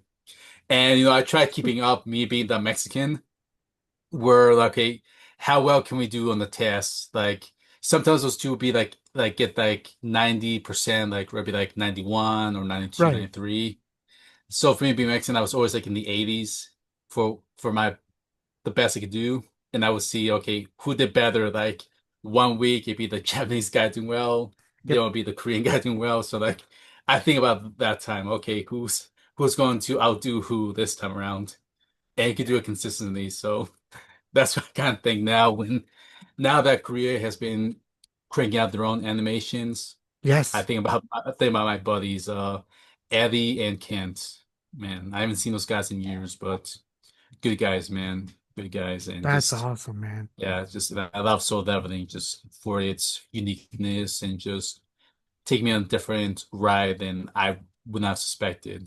And Is the is cast, man. is different. Is different from anime from Japan for Hmm. sure. Totally forgot about that one, but No, again, it strong, man, strong with me. strong. It's very strong. Again, that's the beauty of making these lists is because I purposely, like I said, I avoided seeing Luis's posts or your post because I wanted to be genuinely surprised what you guys were gonna bring. Unfortunately, Luis couldn't make it, but he'll join us at a later time. We'll discuss his top 10 with when he gets around to it. But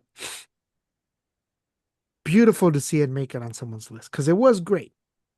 It really was great. Down to the art, like you said, the story, the animation, just how far it went was eye-catching. It left me wanting more at the end, if that makes any sense. Yeah, it's been good, man. Like at least they are keeping it going, like keeping Yeah, seasons. Yeah, absolutely. so that's what I appreciate nowadays. They're good with getting seasons, not trying to leave us to season one or two and like, oh, okay, no more. It's like, no, there's money to be made. I'll I'll pay for this. Just keep it going. Exactly. Exactly. So yeah, that's why I love Soul Devil. Just I have the music on my playlist, man. Like, and it's on my top. Yeah. Like, when I drive my car to work and back from work, I play it all the time. Oh yeah, because the music is great. It makes the show. Yeah, It it makes the does. show. It's part And of the story. you feel the energy behind it. Exactly. You feel the energy and it's part of the story. That's why music is so important in anime because it adds to the story. If you Hmm. can speak Japanese, I unfortunately can't. I would love to learn, but maybe you know more than I do for sure. If you understand what is being said in these songs, and then you watch the story unfold in the anime, it adds to it. Hmm. That's what I get out of the music. That's why it's so important in these anime, without question. Hmm. In this case, it's Korean, it's not Japanese, but you know what I Yeah. mean. Yep. Sure do. All right, man. All right, man. Let's hear Number, yours. all right, man. So number two, this is the other one that flips with Neon Genesis Evangelion at number three. This is a timing thing. And for this to be my number two, if you know me well enough, you know what my number one is gonna be. Maybe you do, maybe you don't. But my number two is one of the greatest gifts to the world, courtesy of who we just lost recently, maybe a year-ish ago, the late great Akira Toriyama. I'm talking about Dragon Ball and Dragon Ball Z is my number two. Yeah. Who doesn't know this show by this point? It transcends anime, like I said. I mean, there's hoodies, there's t-shirts, there's hats, there's the Inkai symbol on Goku's shirt. Everybody knows that shirt. It's instantly recognizable. Number one, because it's orange, and then there's the blue Obviously, you know who Goku is. The world knows who Goku is, but I mean, it's not just about Goku. I mean, Goku is the main focus. But let's take you back to Dragon Ball. So for me, honestly speaking, out of these two, I prefer Dragon Ball because there's much more of a story. Goku as a kid coming up, the Red Ribbon Army saga, Emperor Pilaf, King Piccolo, Piccolo Jr. at the end, the World Martial Arts Tournament, Fortune Teller Baba, his journey with Bulma early on, meeting Chi Chi, training under Master Roshi, meeting Krillin, all the people that have come in the original Dragon Ball series. Beautiful. I love the original series. Z, on the other hand, that's where I came in. Toonami again, midnight, 12 to 1 a.m. That was Dragon Ball Z hour every night on Toonami during the weekends. I will never forget where I came in with Dragon Ball Z. It was during the Cell Game saga, and Perfect Cell was on the screen. He steps on Android 16's head as he's telling Gohan to just let it go. Gohan turns into Super Saiyan 2. I will never forget seeing that on TV. I will never forget seeing that on TV and just the fight with Cell. To me, everyone talks about Frieza. Everyone talks about Majin Buu, Vegito, even Vegeta early on the Saiyan saga, but the Cell saga to me is the perfect Dragon Ball Z saga. That's where the show peaked, in my opinion. Just watching Gohan and future Trunks come back, from the future to the past, alter the course of history, him going back to take on the androids and beating Cell single-handedly after training in the past. Amazing. Amazing. I mean, I've lived with the show for as long as I can remember. It's always going to be a big part of me. Thank you, Akira Toriyama. Rest in peace. And man, just if you want a good story, watch Dragon Ball. If you want action and you just want to skip to it, get right to it, watch Dragon Ball Z. But I definitely recommend the first series. Skip GT. We're not even going to acknowledge that. Trash. A lot of people watch Super, they watch the new stuff. It's good, but watch the old stuff for sure. That's where the money's at. That's my number two.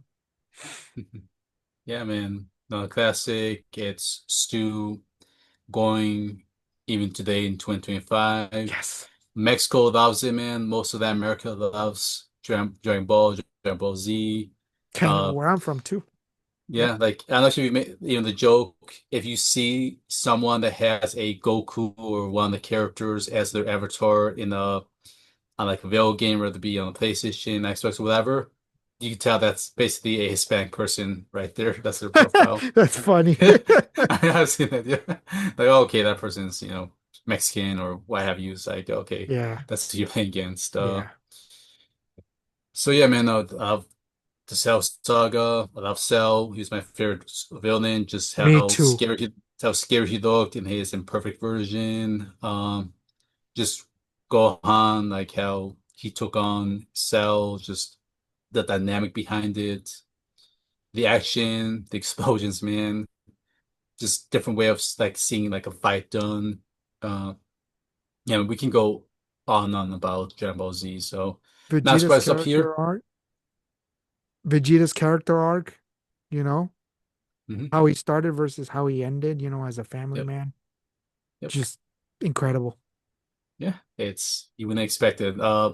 Quick thing, the original English voice actor Brian Drummond said in an interview, he said that he thought his character was going to die within like a few episodes because he's like he's a bad guy, he's more likely going to die, and then he was surprised like after all these years he did not die, like Yeah. not off the show, but he really thought because if you're gonna be that evil, that bad, you Yeah. not gonna last long, but. Yeah, Insane. yeah. Insane. Yeah. I love the show. I will always love the show. It means everything to me. It should Hmm. be in my number one, but there's only one that's better for me. So, Christian, your number one favorite anime of all Yes. time. What is your favorite anime of all time? I'm curious. Yeah. This one should not be no surprise to people that have known me for a long time or that kind of know my taste. Uh, my journey kind of speaks for why I've come this far in the anime world, the interviews, the voiceover, everything. I credit this all the way to the anime Clannad. I'm including both seasons and the movie, even the video game, the visual novel, everything, man. Everything's Clannad. This one really shaped my mind when it comes to storytelling, how you tell a story past high school days, family life, marriage, kids. I believe this one is the strongest pinnacle in anime because of how far the story went when it could have stopped after the first 26 episodes. Uh, like other animes have done, but it kept going. I was born with like it kind of showed me okay, it can be done. Because I was one that kind of showed everyone how it can be done, and I was impressed.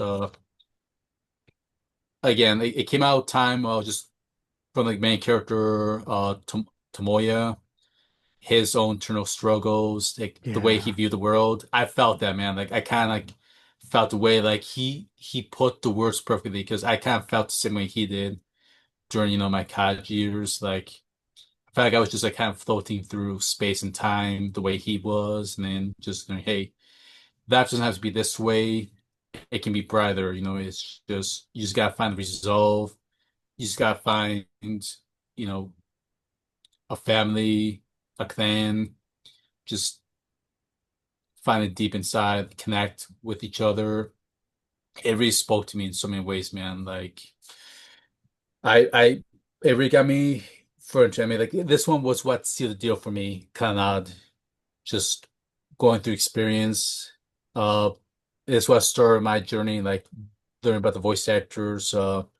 Darren Matrenga, who did the voice of Tomoya Okazaki, Lucy Yep. Christian, who did the voice of Nagisa, Gisa. Greg Aris, who did the voice of Sunohara. Then there's uh, Shelby Clean Black, who played one of the twins. Then Brandon Carbasi played the other twin, the shy one. Then there was Keitha Coker, who played Sakagami. Uh, the director was Stephen Foster. Stephen Foster. I used to talk to the man. Amazing work. He's a great director, especially when he takes on shows like these. This was done by Key Animation because you were talking about who did it. It was Key that did it. Yeah, there you go. Uh, Yep. Man, Key Animation have done great work. Yeah. Great people. I think Jun Maeda was behind the work behind it.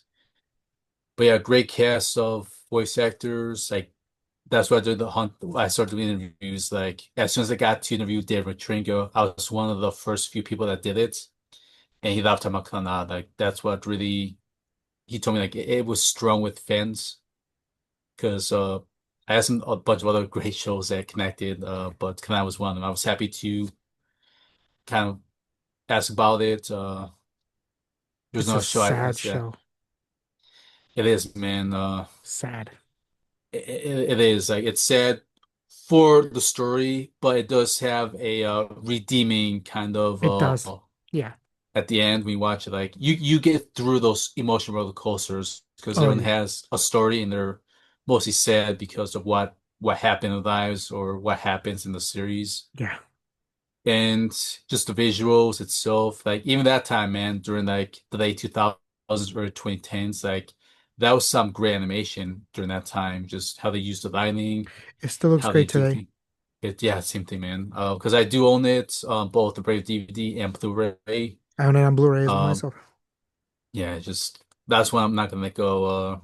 I've had my box set signed by some of the voice cast members. Yeah, it's a very strong show. It means a lot to me, especially when it comes to like family, loved ones, Yeah. friends, like because I as friends, man, as you and me speak, kind of taught me how to really cherish your friendships, man, like how to preserve them, how to maintain Yes. them. Yes. So I thank Kanat for those teachings, That's why we still talk to each other as friends because I learned from Kanad how to keep that connection going, how to keep it after many years have gone by. The So feeling is mutual, my man, and I really appreciate you saying those words because yeah, the same feeling man. is mutual. And for everyone listening, you heard it here first. I mean, Christian agrees. I agree. It's the greatest romance anime that has ever been made. Yeah, and it's not pushy romance. It's I think it's as No. natural as you can get. It builds upon because it you start to see development. You still see the connection get stronger and stronger, like a Yeah. blooming flower, Yep. and that's Uh, why I appreciate it. yep. It's like real life simulation. It's literally all the stages of life rolled into one. It's literally life summed up in an anime form. It's Yeah, it's it's a perfect show. yeah. I didn't react when you said it was your number one because I had forgotten you told me it was your number one. And then when you said it, I was like, wait. In my head, I was like, oh, you did tell me it was your number one a long time ago, but I forgot. Yeah, it's fine. Yeah, it was no surprise too because I wasn't sure. But I want everyone that's on your channel here to at least hear from me that I credit everything to Kanad.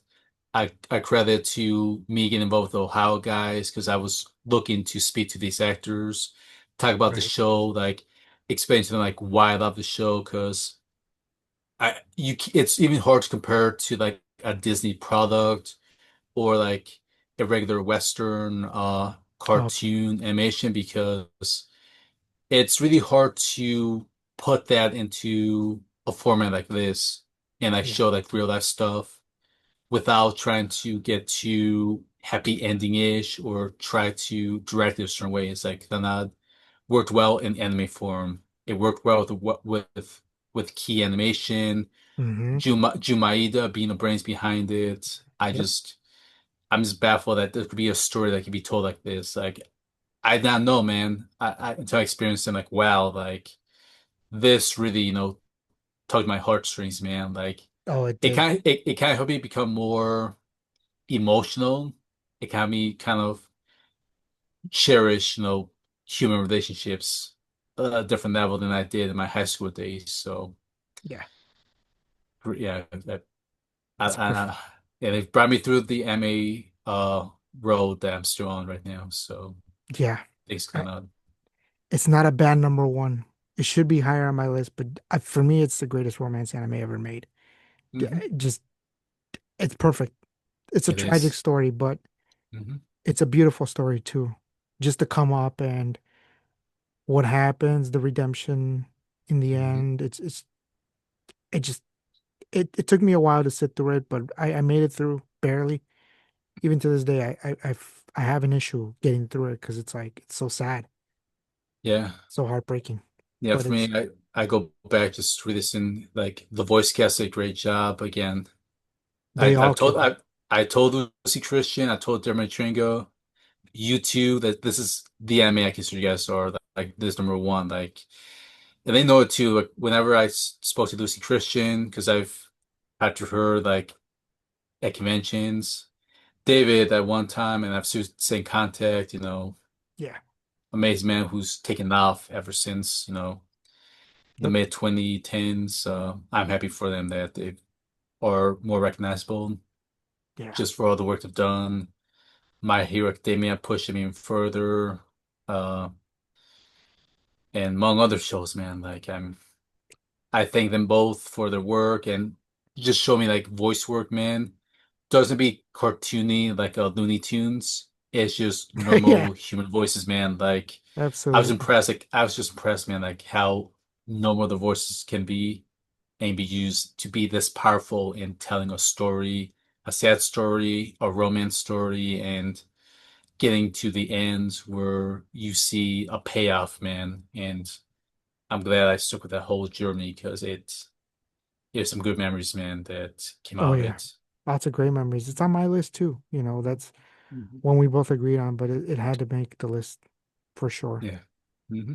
I Yeah, knew you it was get it, gonna make man. mine, but I forgot it was gonna make yours. I'm glad it Yeah. did Yeah, because it's an excellent show. But definitely. Now I want to hear your number one, man. Like all right. I'm anticipating for it. So you should know what my number one is because I talk about it all the time, kind of. So my number Oh, one, is it pupa? no, I had to jab you with that one. no, no, no, no, I'm definitely not. It's High School DxD. No, I'm fucking with you. No, it's not that one either. No, my number one, again, we're going back to Toonami. There was an all-star lineup back then. You had Samurai Champloo in the rotation, you had Dragon Ball Z, you had Cowboy Bebop, you had Tenchi Muyo at times too, which didn't make my list. But Tenchi is Tenchi is cool. I like Tenchi. I like Tenchi a lot. What else did we have at that time? You had Evangelion at times. One point. There was a whole slew of anime. But there was one in particular that stuck with me. And this goes back to, when my sister, rest in peace, she's no longer with us. We used to watch the show together. And I hated the show at the beginning. But then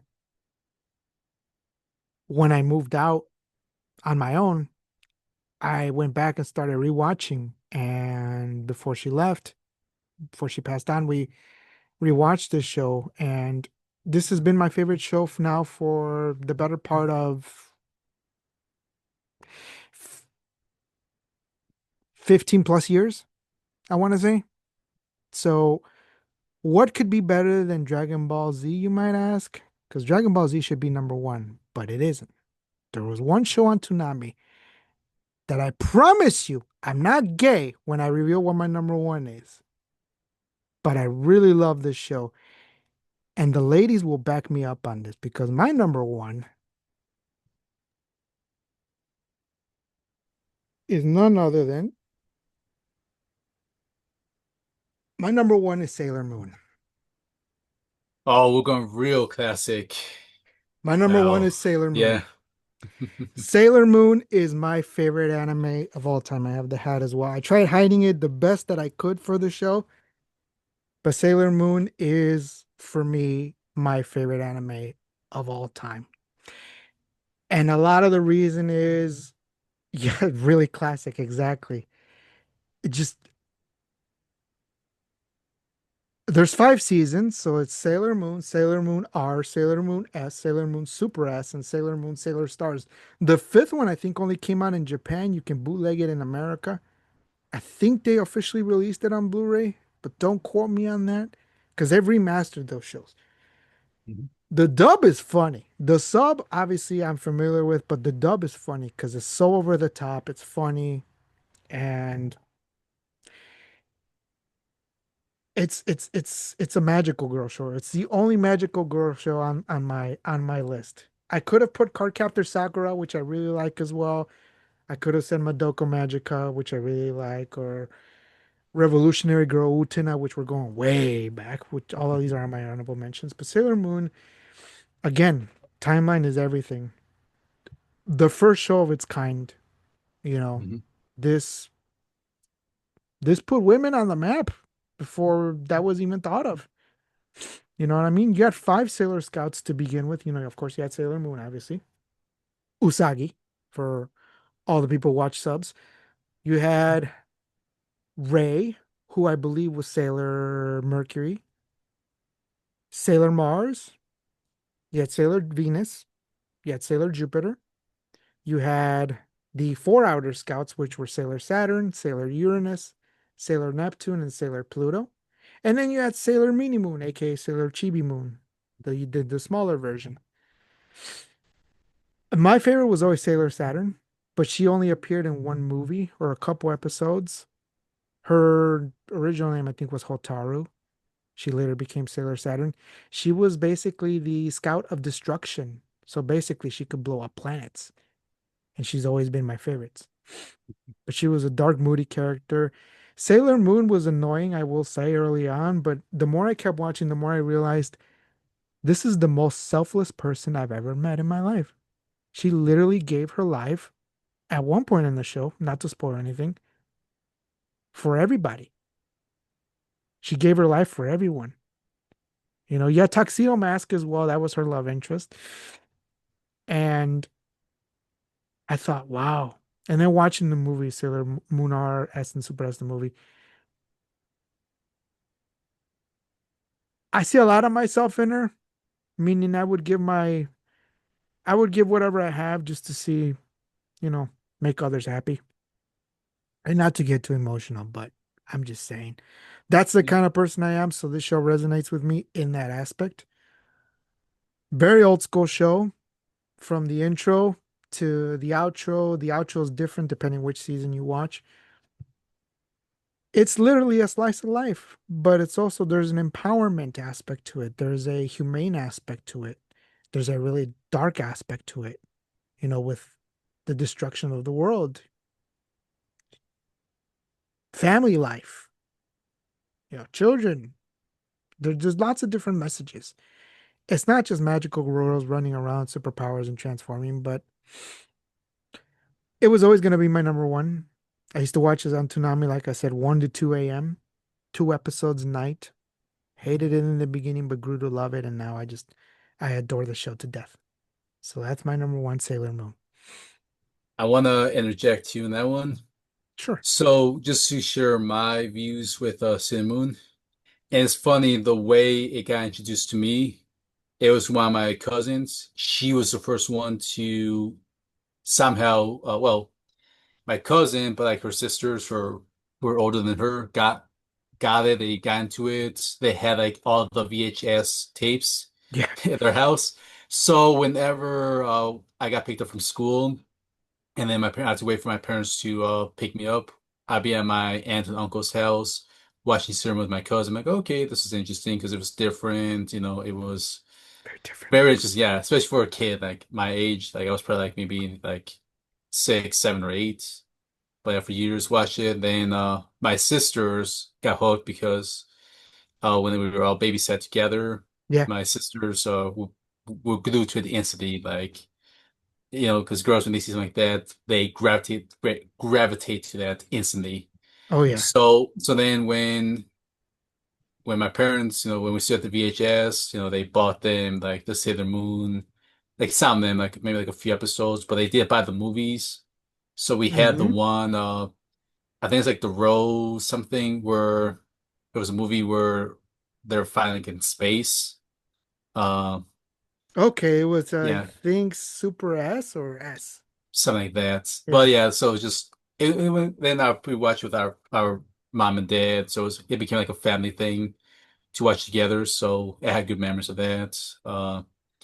Yeah, it's very influential, man. Just because look at how it took off the magical girl genre. Look at like how it's remembered. My cousins still watch it to this day. They still have fond memories. Yeah. And again, it's like you said, it's got the empowerment. It's got ways to like just show like how an all female cast of characters, can do stuff. When it comes to like Yeah. tackling evil, when it comes to like fighting, all that stuff. Then it has a story behind it. Yes. And yeah, man, it's wild. Like that's the important thing either, but I remember when I think the first season, how they started getting like, picked up one by one. I had never seen a concept like that before. Like Oh, you had yeah. like a team and they get picked up one by one. Like that blew my mind. Like shit. Like usually when you see like a team, they sit together, but I've never seen like a team get taken out like that. And Hmm. that freaked me out, man. Like as a kid, and I'm like, can you imagine if you saw the Avengers taken out like that one by one? Can you imagine the Justice League? And that was before they got into that more darker turn of events, Yeah. from that time. So like, damn, just seeing like group of girls just like picked off like that, like mind blowing. Just because there was always that level of threat. There was always that looming concept where like they can actually die. They Oh, can yeah. actually like it just loomed in my mind because they have powers, doesn't mean they were invincible. That means they weren't immune from death. Yep. But there was always that risk factor Yep. Yep. Yep. just seeing them. So yeah, it's a very special show that's carried on, and it's another big pinnacle in anime. Like when you think of Sailor Moon, you gotta think of anime. When you think of anime, you think of Sailor Moon. And again, Pioneer Genion, those old box sets, they're super expensive, man. Even though the Blu-rays are out, but those Pioneer Genion sets, I have them all. They're very desired, Yeah, definitely, man. very desired. And They're a treasure of its time. yeah, I paid a lot of money for Super S, but the others I got for dirt cheap, Yeah, like 30, 40 bucks. Now they go for 10, 12 times that, which is crazy. I know, right? Right. But the show gets darker as it goes, of course, and then the transformations change depending by season. But yeah, it was always gonna be my number one. There was no other. When it Hmm. came to this list, number one was I immediately put Sailor Moon at number one because I knew that was gonna be number one. And I had trouble with two and three. I had trouble with because I battled between DBZ and Neon Genesis, and the stuff in the middle was just hard. Hmm. But number one was clear. I was like, Yeah. okay, that's number one. I already know. I that's automatic. But yeah, that's my number one for that reason. So never been picked on about it either. I was gonna address this before we get to honorable mentions. I don't know if you've ever heard that word being thrown around, the word weeb. Have you ever been I've called heard. that? No, Neither I've have I've I. heard it. No. Well, for me, I think just because I don't look like, I guess, a fanboy, I don't look like Yeah, there you go. that. I think maybe that, even though I do like, especially if I have a conversation, I know how to dissect, these shows when I'm watching. I Exactly. think people appreciate my breakdowns. They like my comparisons. Yep. I'm big on stories. I'm big on like having companion characters. So when they hear Yes. that, I think it lets people know, hey, I'm not your average fanboy. Like I can go way deeper, depending how far you want me to go deep.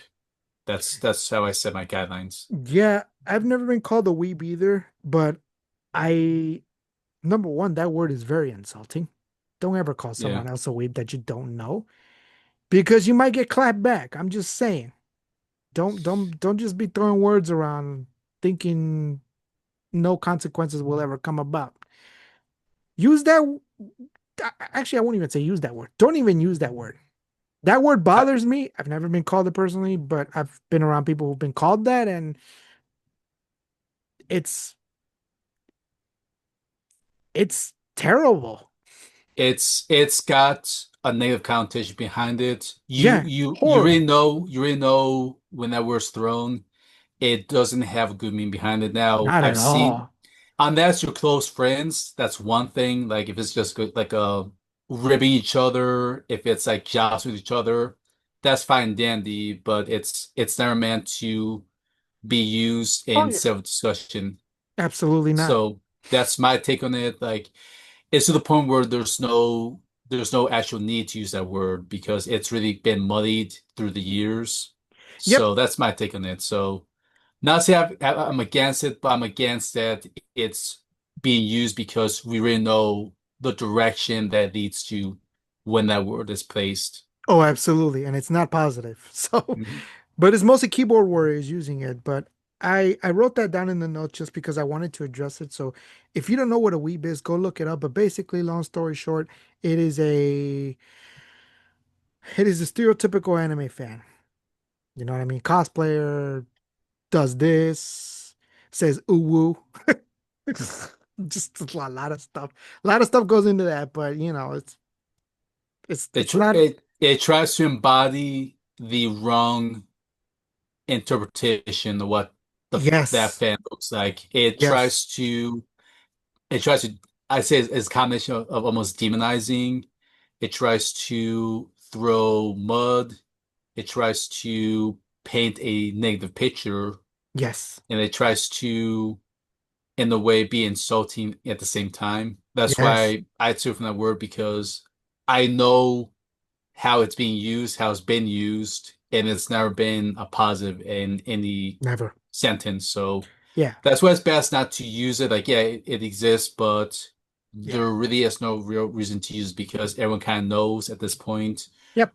why it's being used when from strangers at convention or anywhere in public. Exactly. So it's best to stay clear of that word Yep. because it's really been in the wrong side of the conversation.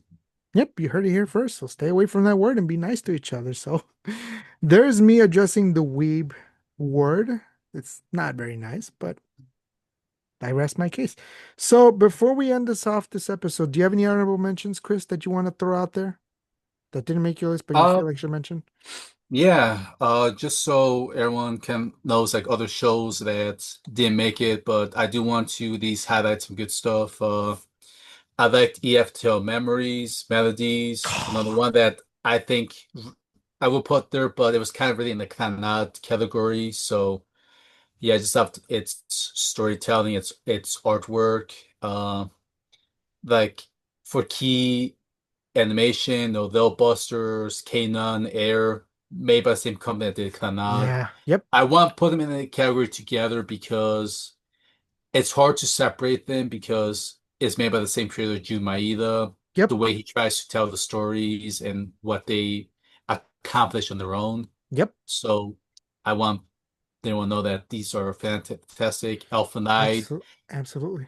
The animation itself, wish it could have gone longer, but for what it presents itself Yep. was amazing just in terms of how violence, blood, and gore is used Mm-hmm. in anime. And then just its sad emotions, just a very dark turn for the human element. Yeah. I think deserves a spot here. Yep. Nana was another great one. That's Just good. if you like punk rock, if you just like to see how when it comes to like real life emotions, try to conflict with like that rock style, that rock life, trying with music. Yeah, I just like how it takes those Yep. human relationships to that level. Yep. Uh, Another great cast right there. Absolutely. Trying to think, Mongolian Chop Squad, That's back. a good one. Only because on how it pays homage to the old school rock and roll bands, Yep. how it respects it. Like I've never seen, it's hard for me to find an anime that tries to go that far, tries to tip its hat to the old school rock. When we're talking about the 2000s or even today's current time where rock has been like on, been a dying breed, has been like on in the spots when it's been hip hop, rap, pop music, Yep. this new version of country. Like where I want to say like Like pop just how it country. tries to survive. Yes. Yep. Just when you think about that, like wow, like rock and roll used to be kind of the king of the genre and how quickly things have shifted away. And you're seeing like how fast people Oh yeah. change, music change, and it's hard to keep up because there's money to be made by people out there. There's music people trying to share that people are legit trying to enjoy, but like how do you compete with that? And Yeah. that's why it's an honorable mention. Big O Man, the Batman of anime Big O. is what I've been Yeah. heard. Yep. Yeah, I can keep going, man. Like there's just so much. Is that Yep. there's just for the fans like if we can talk more about other great shows out there, Oh, absolutely. what I think deserves to be on my list, and what I think this should be like somewhere like up on the pantheon. Mm-hmm. Why they contributed to the anime genre as a whole, Yep. and yeah, it's just I just can keep going with you, man. Just keep discussing and make my case known out there. No, absolutely. I mean, for as far as my list, I wrote down Kill la Kill. That should have been on my list. I love that show so much. Cowboy Bebop, it's a classic. Big O, you mentioned. I wrote Food Wars. Haikyuu, I wrote Free, Helsing, and Helsing Ultimate. Baki, all of it. Berserk, Keion, Trigun, Baki Monogatari, Ore Monogatari. I wrote down School Rumble. I wrote down pretty much all the Studio Ghibli films. Yeah. I wrote down Toradora. That's one I was on my list, but I booted it out at the last minute. And a weird one that you either love or hate is Orimo. It's, Mm. it's a weird show. I see. I watch it. I knew someone that was a big fan of that, but yeah, I need to just check and see what the hubbub is about. It's a little touchy subject. I won't get into Yeah, what it's about, but it's I know this. if I you know, you said I know. gotta. If you know, you Yes. know. It's funny though. It's a funny show. Mhm. I wrote down what else did I write down? I wrote down Perfect Blue, the movie, Ghost in the Shell standalone complex. I wrote down an old school one, Record of Lotus War. I think I watched that one. I should have put my honorable mention the Grand Crest War, the one that came Ah, out a yeah. few years ago. Yep. That was amazing. That was a great one, yeah. If we can talk about that one, man, another episode, Absolutely. man. In fact, that might have to be like kind of its own episode just to talk about Yep. the war tactics, the story, just kind of that very Yep. cutthroat Game of Thrones-esque feel. Mm-hmm. We should just maybe talk Mm-hmm. about those. Like if I can watch Record of this Yep. war and then brush up Yep. on Grand Crest War, we can maybe have like a double whammy on just talking about like Mm-hmm. what we saw, just the warfare, man. I want Absolutely. to talk about that, man. This would be a great opportunity for us to just dig deep, I wr- man. oh, here's a few more that I'm gonna mention real fast for you. I, Sure. I wrote down I wrote down Angel Beats. Angel Beats was great.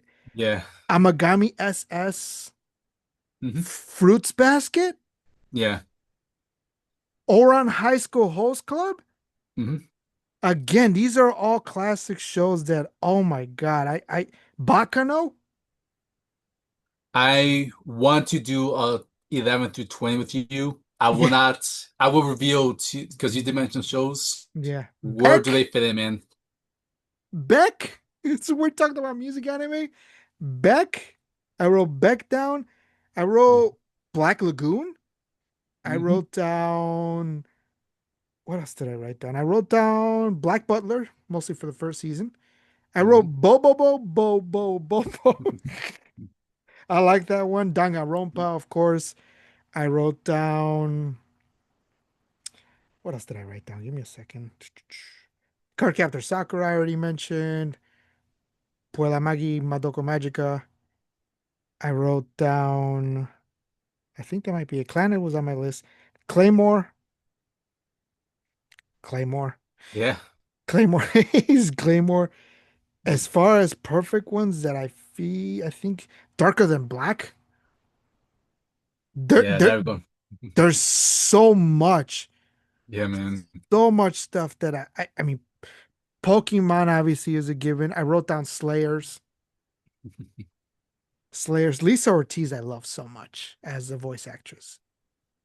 Lisa Ortiz, then if remember the ADV version, Cynthia Martinez. I Yeah, just love it how they kept the Latinas as Lisa misfits. Ortiz, I love Yeah. her voice work. Alpha Taylor Memories, you mentioned it. Mm, Miyako is one of my favorite characters. I wished it was on my mm. list, Yeah. but I booted it out at the last minute. Durarara, it's It's some of this. I will let you know where. Eureka 7, Elfin Lied, Yep. Elfin Lead. Oh my God, Mhm. forget it. Fates, Fate Zero, Fate Stay Night. Oh, forget it. That's on my list, man. Like I didn't Yeah, put 10 only because I was focusing more on hey, these are like up there, but it yeah, is pretty close. It's not too far, man. I'll yeah. let you know. Full We Metal got it. Panic. Hmm. There's so much that could have made it, but Yeah. keeping it to 10 again, it was difficult because all these are honorable mentions. Yep. All of them. All of Hmm. them. All of them. Yeah. But that's all I have for today. Do you have any closing statements, Chris? Yeah, just for anyone that stuck around this long to this episode, hopefully you guys enjoyed our reasoning for our top 10. Hopefully this might pique your interest, maybe agree with us or not, but I strongly believe that these shows have served the anime industry and the Yep. genre well Yep. just by the nature of their topics, Yep. just their storytelling, the creators, like we can keep going on and on, explain why they're great. Yes. Hope to do more with Jose down the road. This Yes.